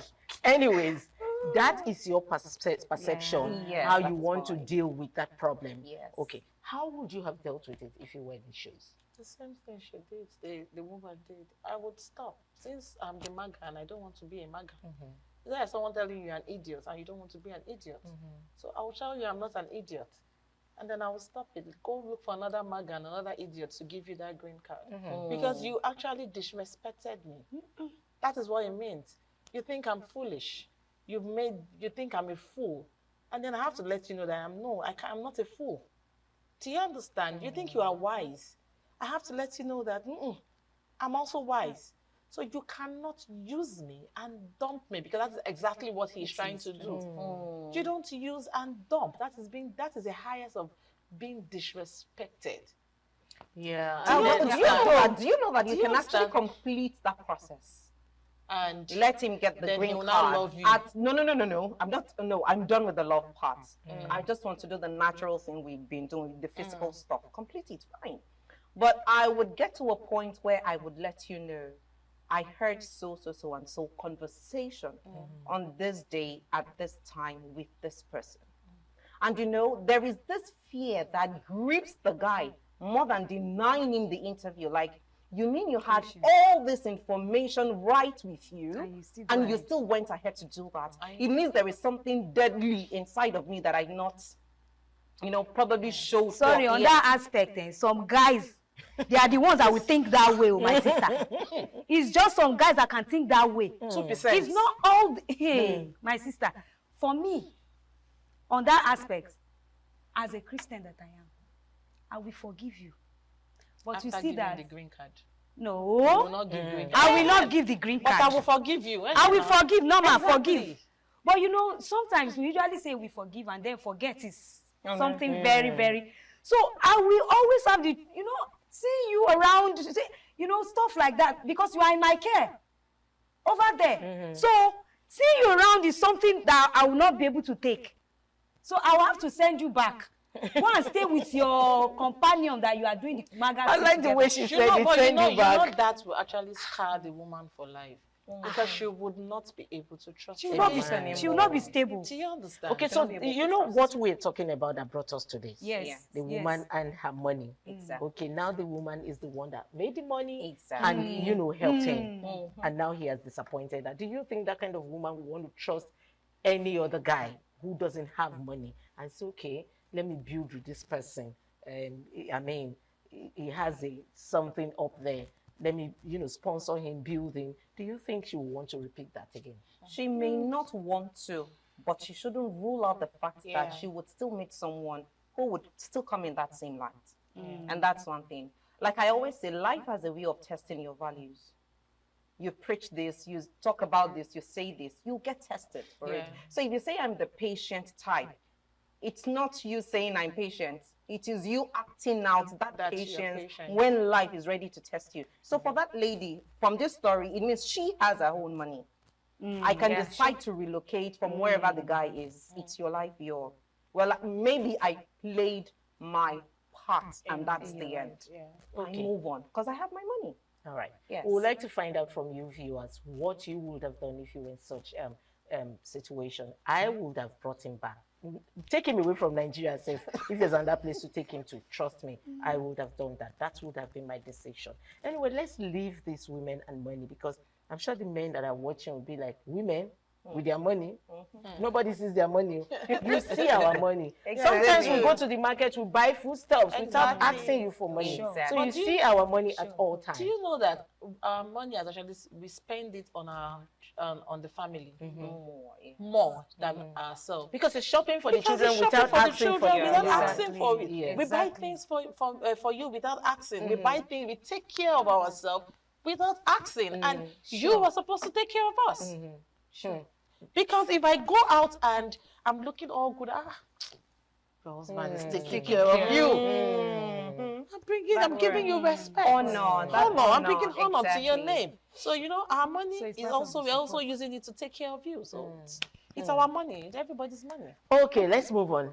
It's everybody's money. Yeah, Is our exactly. money. Yeah. Our money is our money. It's your money. It's the children's money. Anyway, let's move on to something very drastic just before we round off this episode. Something very drastic. Let's talk about witchcraft in Africa and using Nigeria as a case study. Okay, a 50-year-old woman was killed and her two sons injured over alleged witchcraft in Jigawa State. She was beaten to death by a group of family members of a relative who has been bedridden, who, according to the eyewitness, consulted a native doctor for treatment and allegedly named the disease as the person responsible for her illness. Is there really what we know or what is called witchcraft? Is there witchcraft? We really cannot rule that out in Africa and as a Christian. We can't rule it out. I, for one, never used to believe in that something like that exists. But as you grow up, you experience things, you see things, you hear things, and then you begin to wonder. It be like say this thing true, not true. It be like say this thing truly did. Do you understand? So you growing up from a certain environment, you might actually not want to believe. But in Nigeria, I think I should say yes. I think there's something like witchcraft. Yes. Yes, for me, I think it exists. Here in Africa, it does. There are powers. Yes. I'm not ready to share some experiences, but from those experiences, I can say that they exist. Yes, they do. But you know, sometimes it could just be that you're just ill. It doesn't have to be that someone is making you fall sick. I think behind the camera I was discussing it, and I remembered at some point, some few months ago, I couldn't raise up my legs. Okay, my legs were really, really bad. It was paining me. So if I was in a situation where maybe in a village setting or in a situation where I'm always scared, you know, there's witchcraft, I would have thought someone, but it never crossed my mind. I knew it was a medical thing and I needed help from a doctor. So I went to meet the right doctor and the right thing was done and it went. Okay, and then we have also seen situations in Akwa Ibom, Calabar, you know, where they throw these children into the bushes saying that they are witches.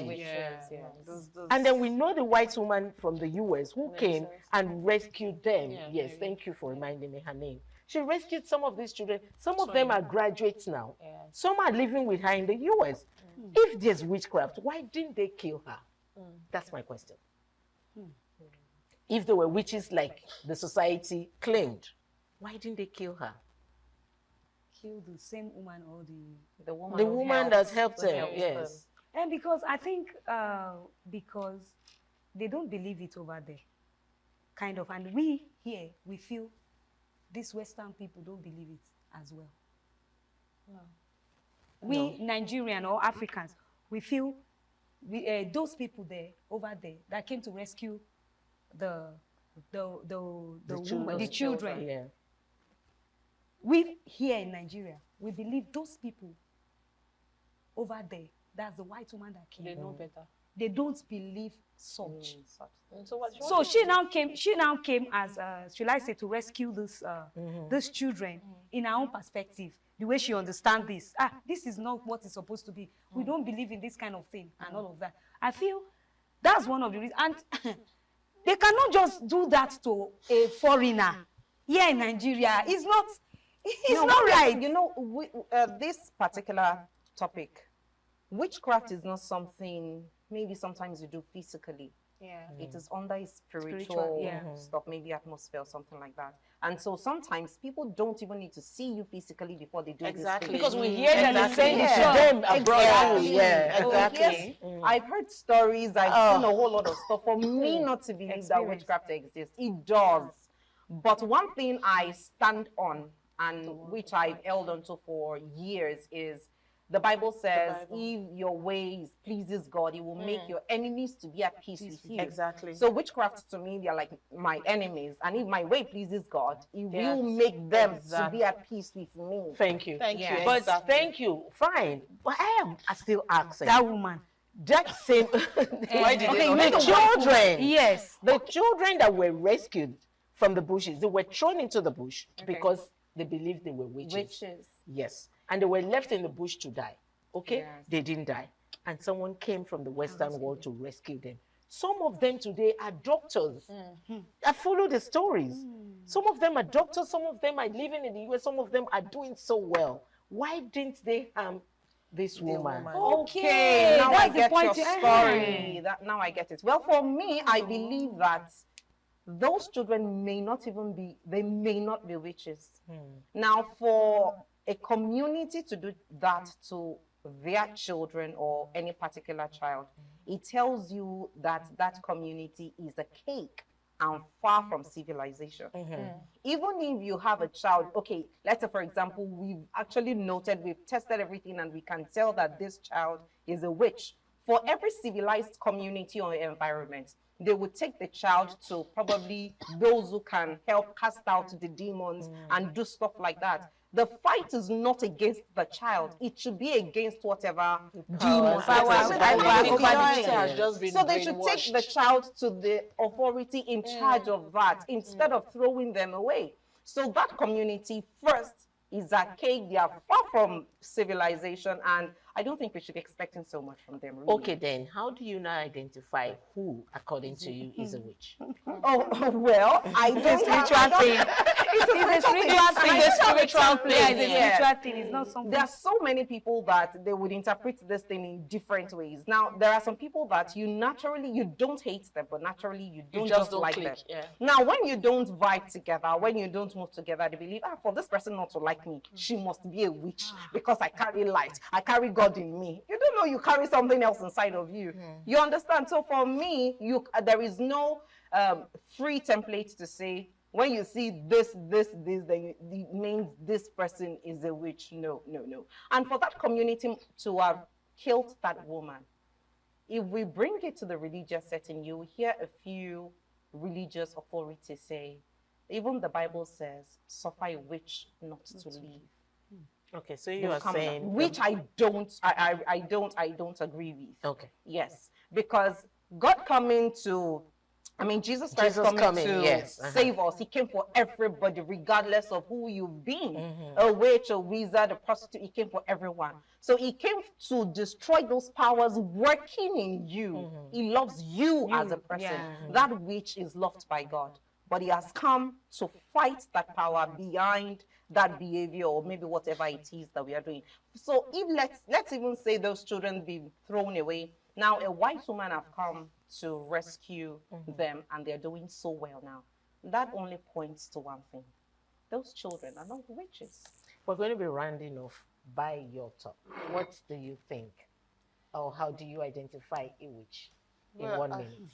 I really don't think a witch can be identified by just looking at them and oh, this is a witch now. In fact, a witch can be the nicest person. Prettiest. Exactly. Might even be, not even prettiest, nicest. Like they can be very good. Yes, but you don't know who that person is. So it takes the grace of God. It takes you being actually spiritually in tuned to actually know, to discern. To be able to discern. So how do we discard witches around us? Prayers? Cursing them, casting them. Prayers. I believe in prayers. I believe in prayers. That's will. Yeah. Yes, because it brings you under the shadow of the Almighty, and nothing evil can come in that space. That shields you. It brings us under the shadow of the Almighty. Thank you for joining us on today's WIC. We talked about witches. I'm still not understanding when someone is called a witch. I will try to understand it properly, but I'm still not understanding it. I hope next time you guys can join us to make us understand who a witch is really and how we can identify a witch. Thank you for joining us on today's WIC. I'm Patricia Gabriels.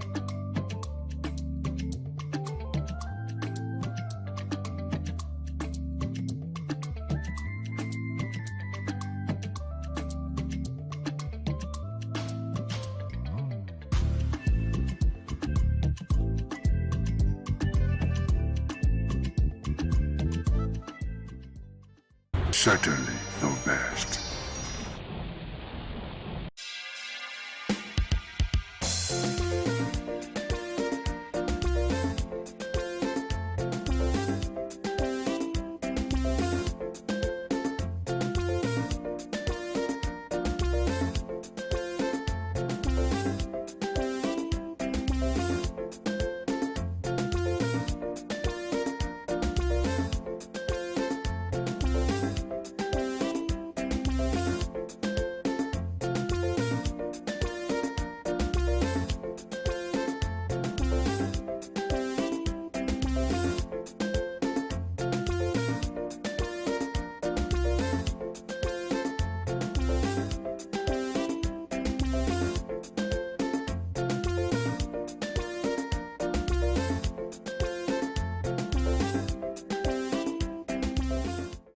Certainly the best.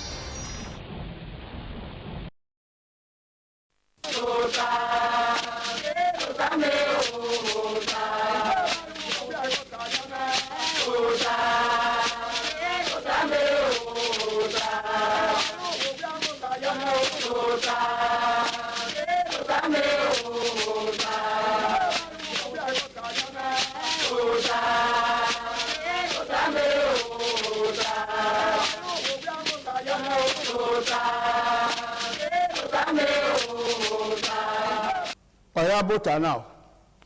Ugi bota we se ni wan. Ka bo pon wa ya fe ni dahima. We ugi ori bota na. Ore yi ma so nyele. We eme so ni mata. O ka bo do fi o 7 se. Ma we a pon usa lo bo aye dagbin ma.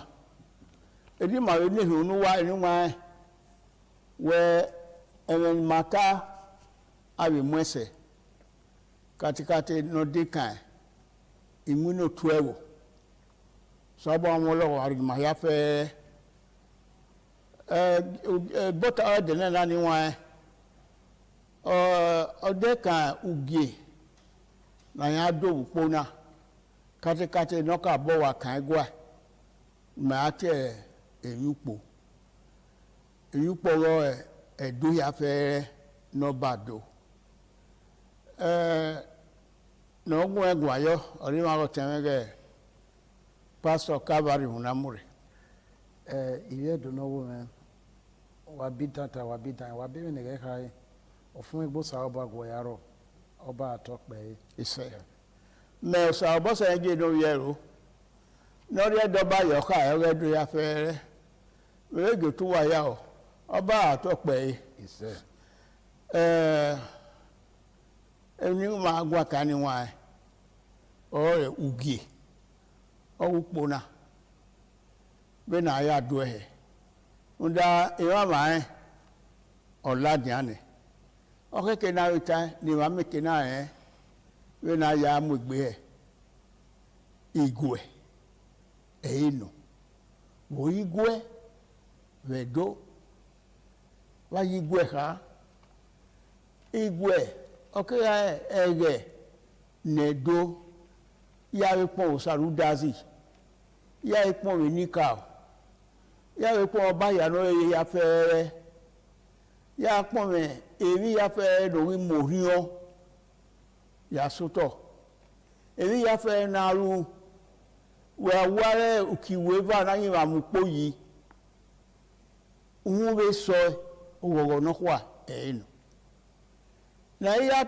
gwaka igwewo oke ehun dawe ewina inyo salobo aye igwe aya roe igwe ya temata igwe aya ninye ma enika unda unyame we pome eino ono igwe agbela jan zebe bena ni rie mena eri ma mu bo liliwe tai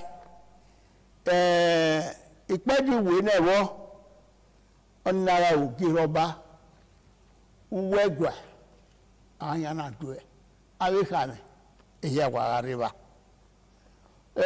ọmọlọ́ba ọwọ́ àyàngí ẹni ṣùgbọ́n àmà yà fẹ́ màníkàmì kì má yà fẹ́ táwé gbé ìdú ẹ̀ ògì ẹni èyí rẹ̀ náà ìpẹ́jù kẹsùgì wọ́ ẹ̀dẹ́kẹ́nu ìrọ̀pá ẹ̀rọ ọ̀rẹ́dẹ̀rẹ̀ ìpàdé nẹ́rọ ugie òtú ẹ̀ ìgbọ́ba òtú ìgbọ́ba náà ní wọn abẹ́ ọmọwé ládíá abẹ́ kàmí yáfẹ́ abẹ́ yàtọ̀ ẹ̀ ayàpọ̀ ẹ̀ ẹ̀níkà òtú ìgbọ́ba ọ̀ìsùn ẹ̀ oge ha ìpàdé àárọ̀ ugie ìrìnàpá ẹ̀rọ ẹ̀wẹ́dẹ̀dọ̀ ìpàdé ìbára ugie ìgbọ́ba uga àyànnàdó ìpàdé ní ọ̀pára ugie wọ́ ìrọ̀pá ìrọ̀ ẹ̀dẹ́yọ̀ ìpàdé ugie mobo awé kàmẹ́ yáfẹ́ yẹn ìmùgbẹ́dẹ́yọ̀ náà ẹ̀dẹ́ àgọ́ ọmọ náà bá dùn ẹ̀ ugie ẹ̀dẹ́yọ̀ wọ́ wọ́tà awé ìyọba yáfẹ́ yàgbọ́ ọ̀hún àtẹ̀nà yáfẹ́ ràdánù níwọ̀n ọtẹmẹ dọmọ yẹn wẹ ọwọn sà ló bọ ẹrù ògì ọrẹ mi kpona wọn yà kàn dó ẹ ẹgbẹ̀yọta nínú ẹ wàá yà dó ẹ nga ekpọ́n ẹ̀ nọ́kọ́ à ẹ̀yẹ nọ èmi kpọ́ ọgbàna. ẹ̀dọ́nọ́pẹ̀ wà bẹ́ẹ̀ nìkẹ́ ká yẹ ẹ̀mí gùẹ̀ kébẹ̀ ugie na do kpukpo ọrie imama ni bun no amie ọma kọma n'eme mama n'ọkan amukporie nu kpobere ẹdọ mẹbi ni awọ gị ya ọmọ náà bá na ẹdọ kọ akpọlọkpọlọ yọ ẹrẹ do ya na mie wu yọ ká sún ẹ ọ ẹbi nu ya nana ba bi na ẹgwa ya mama eri ọbẹ rọ ọ na igwe do ya eri ọbẹ rẹ ẹ na ẹbù kẹbù wa mi ba na ebo soro te do na de ne do ya goe ya goe ya bi me de ni ya wa bi wo gen ya ozi ana mi we de ipede vanya nya ogie obe na gbe ye be ni we igwe do ya fe ni so pa ugie na eri so si mo gen ya eri o we mo gen ya ge monle o fo mu po na so no so pa ge edo egene do ya ugeva oro we de egena yak momi ige ohun sukpo na ya gogo ni gbo e gogo no ege run no ara pon ne awur gbebe lerun we osanowo duwa no so wa sede na no la ipede no ike upo na aberi eyo bo no wa nuni na efu ere awur gbebe na we no kan me upo be na kia be la so o form upo na be na ugugie no we ne do ya wogin adiki e mama no ro no kan me na do pon wa we ni bo gulo ni bo re wisi ni egbe so na ni bo abe biele o do gba ori eke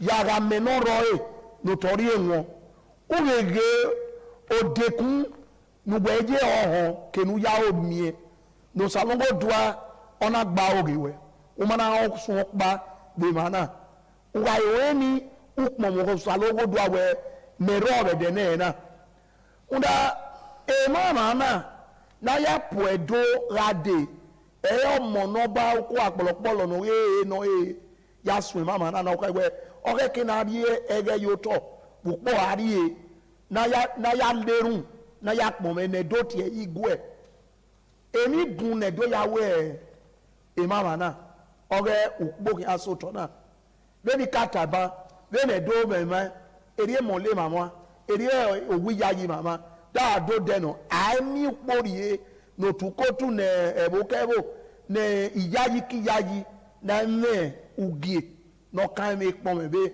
no kan mi ru eri o ge doje no kan mi gwe oba atope ise wese eni wa we no ya ka ege e pastor obi edo e mama wu amupo yoto no dopa owe zebino type ma de wo ya fere wo tagun ya fere iya mo egbenu we ta we ni nya festival emi na ge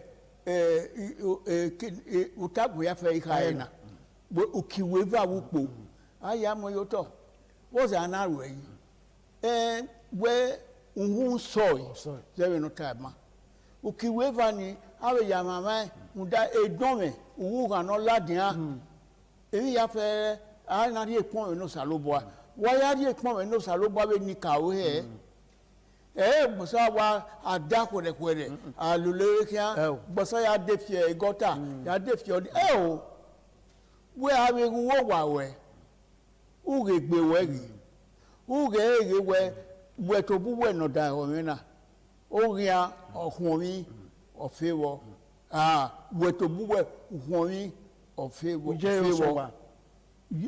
usalogba USA omo negbe matera na mo ajo sitoro eyaro to fe o na ku salogba eso we ro ewae na ugbo na gbe we se ti gbowo ya bo so ma se ti gbowo emi awon siera adewino iki won ye we supo ya ye ni wa ami yo pa otagbon ya na ma oyin ma pa lare supa ọmọ yìí dá dọ́rọ̀ ẹ̀wọ̀ rẹ̀ pé ní màtàbánà pé ní dáadé nọmọnọba ìyàwó nà ágọ́ ẹ̀rù abẹ́ kàbẹ̀ abẹ́ ìbá èyí ọ̀bẹ iná iṣẹ́ ló gbé ó gbé màwé dìáró iṣẹ́ ló gbé ẹ̀rù ó gbé màwé dìáró iṣẹ́ ló gbé ẹ̀rù ó gbé màwé dìáró iṣẹ́ ló gbé ẹ̀rù iṣẹ́ ló gbé ẹ̀rù iṣẹ́ ló gbé no gbe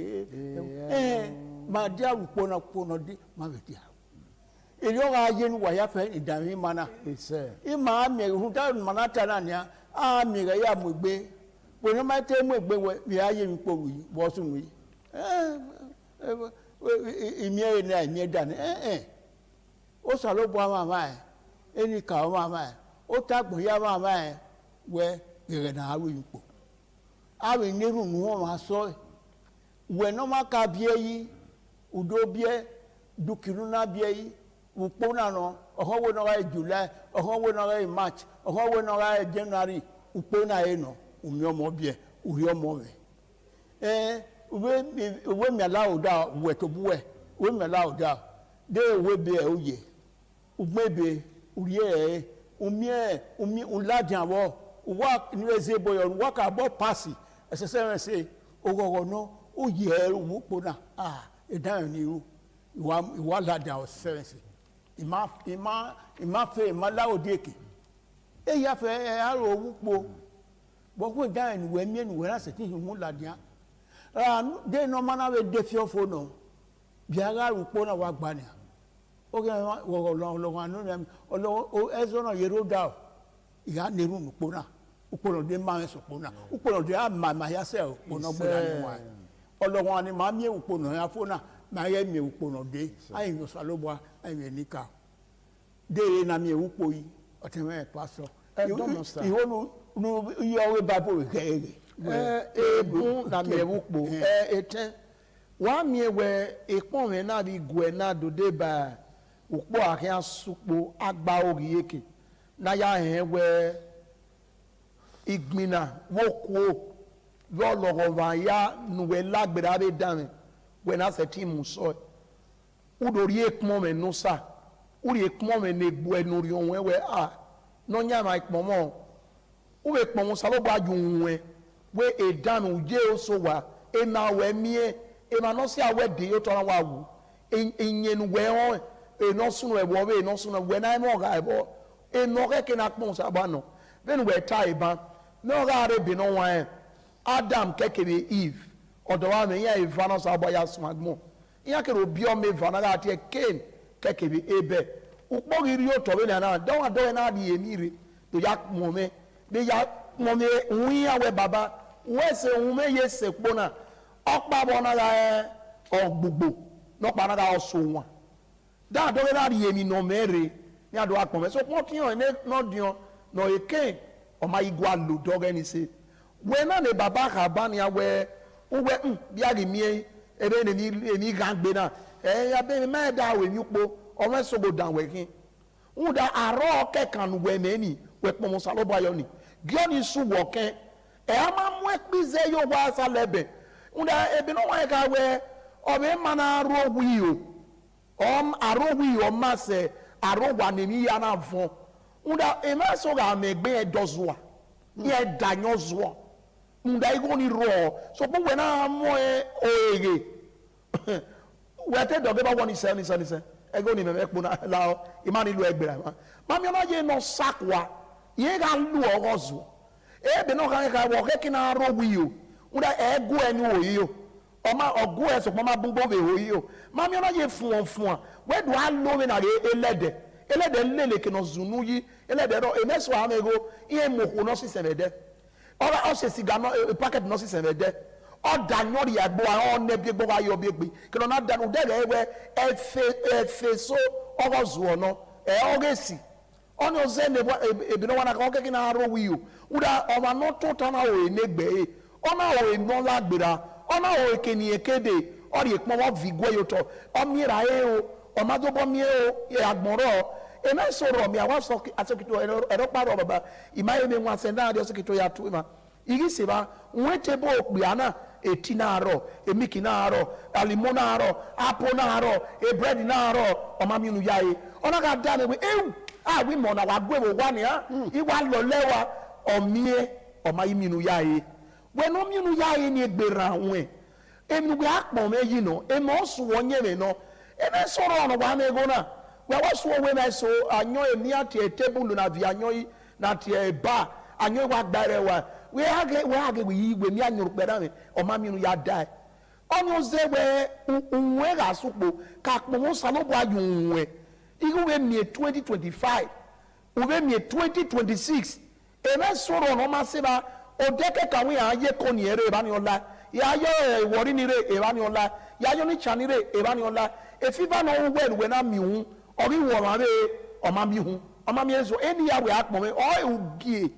ugie ne dori oyo to nu ya akpọ me ye gbo e nu ya akpọ me dagbe mo e mo gbanu e nu ya akpọ me ye kinudo nu ya akpọ mo ye enisi kewe e ugie kin o be re so si be dio e so sun alerun o we pe do pa nya ugie ma wa ya lerun na e so we pe de iwe ne ma ya na e so we pe de yan ma ya na ba kana aya ekpo wo salo baba wo ese wo meso wo ya na me mama wo kpo no de e mu giekin o ga do no ro ni gu ene dori e to no bi je me se bogi gu eni bi de ile ki o mi ya ino o lubirie e ga ina ye kere ni ino e kan ya mo to e na ye kere ni na do aga berun ne do na bi ari obiri mo bo obu efi o Holy Ghost fire ni ma ti wete na ọba babe lubiri asan oso lubiri ose ekwere won lubiri ogboviere lubiri ye do ge na wo man luga na o ma dan o resource na Holy Ghost fire asemo so mo idu akpo me Holy Ghost fire ina wo pa mayata amere ni dori e mo bo but mana resource mama ro ere o unu mama mayata wa je we wa mi ile oredo ona ge egi no ge osalobo aluga mo boro wesi anyone we so ten do mo wa to pe ya iwa da e no ta o to pastor imi marugedo osalobo mayaga osase mi ya fe osase osa mudia no ma are me wi my so ma vie digun yoto viona yoto oteto salobo ni ya fe yibiji ebi na we ben ugie ni ma gwaka bania we ne edigoba ne do ya na we gue ededo we no ye no sun yi ba pastor ugie we ari ewe ke mo wuga o we no yo ewe o da fan ewe unyan ewe no yo eyin no wa no ka emi ege ipolo no mie be wo ho be mi no garo to aro o te do bi oba mana otion e no pa we wa fi okun o na bi ma me no we ya ho ehia ana sin po e lo su no ni wa e ke ni ya le yi abi yoku ihu ese we ya ma bege ya ma ke no le yi ya to bi ana e mo ko ro te ana le e mo ma ladia asena ma ma ku esa boy wa la baba ye gogogi o na pe ni ye ti apagbo ya ge e ma ya ebe na arege o gba oko to o wa ko mo ko ro to ya ona wi ana ye na gbo aru mo ko ro to o pe ni eze ke na pagbo na pa ona pa na ani ebe ni ona ebe na se obo ma wa yen ebe na ewe ati e ona kolo ona ri e to gba yun ori di oba ne ohin agwo hun we na re ona we ni akole ebe ni re ona we ebe na ni wa ewe na o ze obo hin ama gba yen na ya ye ere enoki ma we won emi na soro no amina emi soro no aru nu ya yere no sunu abe ya yere se no so ma abe ya yere fe na idu ave egwe ni gegwe ni ona we so pa aigaru hu po agba ari ebe egwe ni ma ye ikulule hia o egwe no sunu yiba ubirie egwe no wa we no obi ogeka no egwe orie ubi na ti obi noro ari ese ready ona aru oma hu no ready ona aru no ma keke ya fere ai na mi na we na ri epa ona ubiri ana hu bura obi ogeka no ogeka ori ona we bona hu ni salo bo ame ohu owi eni eri egomo no ba ahu ela dia ona wi ari obi ona ri ege ona ati oni ewe ana ri ege ana hu ege wa ewe ede na hu ewe ahia ugie no hwa ega no ari ewe egomo wuga o ewe go yo ona ewe ri be segwa ona we have o ma ge be pe o ma esu popa ma esu ki ha o ri obo kagba bo kana wo ri be runa na be ri abu he wa go gede ona we wo ke yo mi me ana no ona we mo tie wa din oto we he obi ye ni esi mi ba tie ona wo oyoyo ọmọ na wo ma egbe no ka e ka na ona na ri oyoyo re ai be ri e da na bi asi wa ari egbe ge ọmọ wo ga o ewe oyoyo o ewe oda fe ewe unye o ewe oyoyo o ona we ha ebi no keke ehi ana furi kore oye usue aye no kwa mi pokin ni dadoma mi pokin ni me okinu we no da o mena bia mie bia kian se hebo do no ga me mie ni zigo re na yi de me ni hu mi ina fe hu na ise de na pon so lo gba na pon ni ka no ama we gbewe gbona ama wo na isale benu so pa nu pon so lo gba ye dagbon won nu pon ye ne ohe nu mie nu pon ye odekun nu mie una ye mi hu nu pon ye do ma nu odekun wa mi ro pa emi nu mie no sori ohun ke mo kame koten korun ki wo ni rewe bo ke ni ro wa ke ya fe emi ya fe nu odinode nu saro gba yi ya bowewo wo mi na ana be yin osanu dazi ni me nika ni me boya fe na ga emi ni ya we ko ya bo me o manu we mu we emi po na ame ya bo amezo yuto ma be ni ri ma omo no gba ne do ko apolopolo emi no ri aye o saba imanehu no fure ga re bo na e ma no agbo egba o gewo ni aha mo hin no hu ai de no mo hin daro ni nika o fie o hin wo ri ni towo no pewo awe ka ya fe ma we gotu wa ya fe ugiore mi po na ri na o wu po na 2025 no imagine ni ma me ti la 2026 be ro we de be gbera mi opon se we na we o ten ire kere ba ege se ni edun no pewo we ge ka we ero to ero hun owe okapa ni o wege ne de owo pe opa we te ni ye dagbon ye na ya gbegbe won ito no kere pe ona ya de moi wo de ona we ya o ma no wa ke na ye ti wa wu so na me no ma gun yen kwa kan dori e to ko ona de moi ni ona mu oriri no ya ari koro ori ori mo boy ya bwa na so pa ye gi sunwera odiri yo ni e ti wa ri koro ona bole moi ona ri unu ye te wa la lo bo ma be na wa lu le gege na wa ri be moi ona wa la lo pia ona we bona ki ona we la re wa na le be moi we me o ri ne bu sen ade mami ba o pe na wa lu le wa to nwera ona we condition ni ni ze boyo o be ma so ona yi bi na gbegbe ye bana ona wa ran ri mu nwera ona we bo ba to re ona wo tele gi ade wa agbon ga mama where any ma do na ze lu o ma do na e ka wo ume ni no arun da igogo ume no arun da ewe mi po ume no ugbe me go ma be igogo wa ri da ku gbe na nwanyo ku gbe o pa to pe ise anyway ya iwa dai ma e ma na mu gi oge emi po na ayo to ni wa maka bo pon wa ya fe di dai ma pa ke ma ye ni ru adigu eni ru awe ya fe mana owe go ba we duge osaloba no gi ma eseti igwe emi ya fe ke ni ro wa kiri igwe we ni abo kagele we dion wala ho wa go ba dole wo na yi wa ge ria wa me ki to han an ga gwaligo wa me ki to po be gba ni ba ya do po na po de ba be do wa ga zi no ba vi wa yi na ya dole wo yi abo kagele eyi o no ona ojo we so egbe ade lórí ọdún we we go abe na iru ena ya fe abe nigi ni be ro ya fe abe niru erun ni to sa mi ma ya fe yibo na fi wo re no ma no la o tedo ya fe me ma na gi bota de na yo to oba to pe ise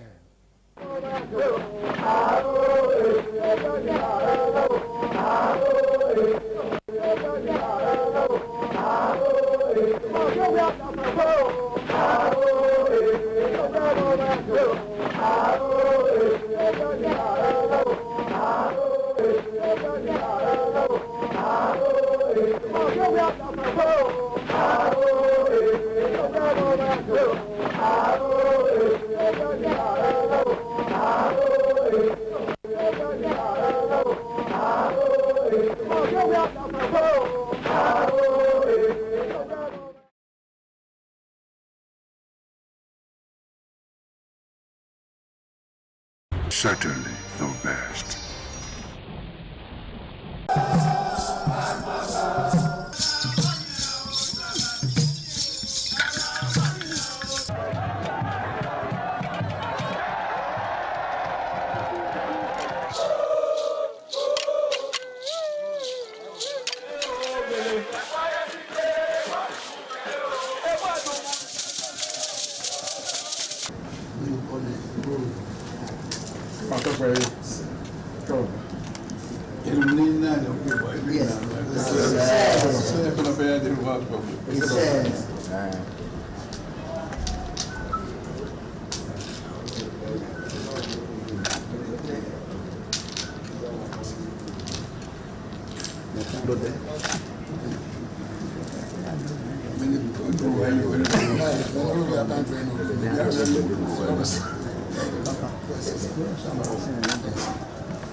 Oh, my son, my dear. We say, oh, my dear. Oh, we're not here. Is that where I get you? Not over. Yes. Not do so much. Yes, we sit down and we sit down and oh, not here. We see. My dear. It's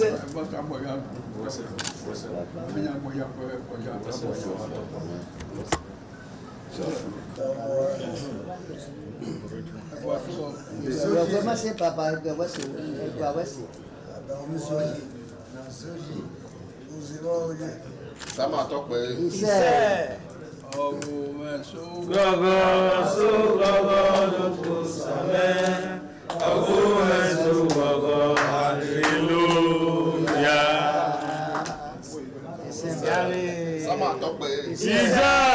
Wayagi makpame samane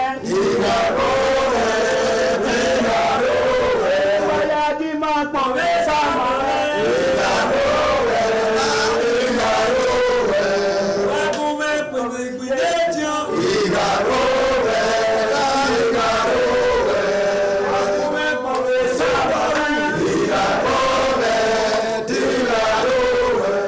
The Esama of Benin Kingdom thanked the new Edion for visiting him and advised them to always abide by the rules and regulations of their new positions. The Esama urged them to indulge in what will continue to bring development and progress to the community. When I say it's your job, I wait to us and I know what I will. Yes, Papa. Caliban was in a cocoa, no, we said. Who paid you? Who paid you? Papa. Echo one as ever. Ever had a lot of letter did we ask about my former.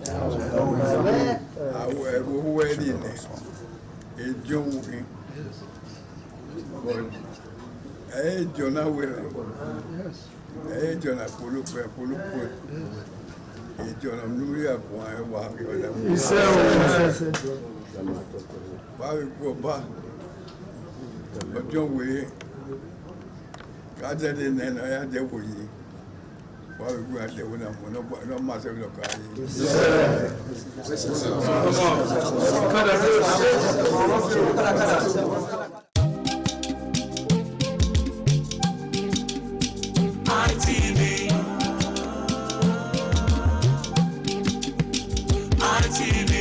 ITV, certainly the best.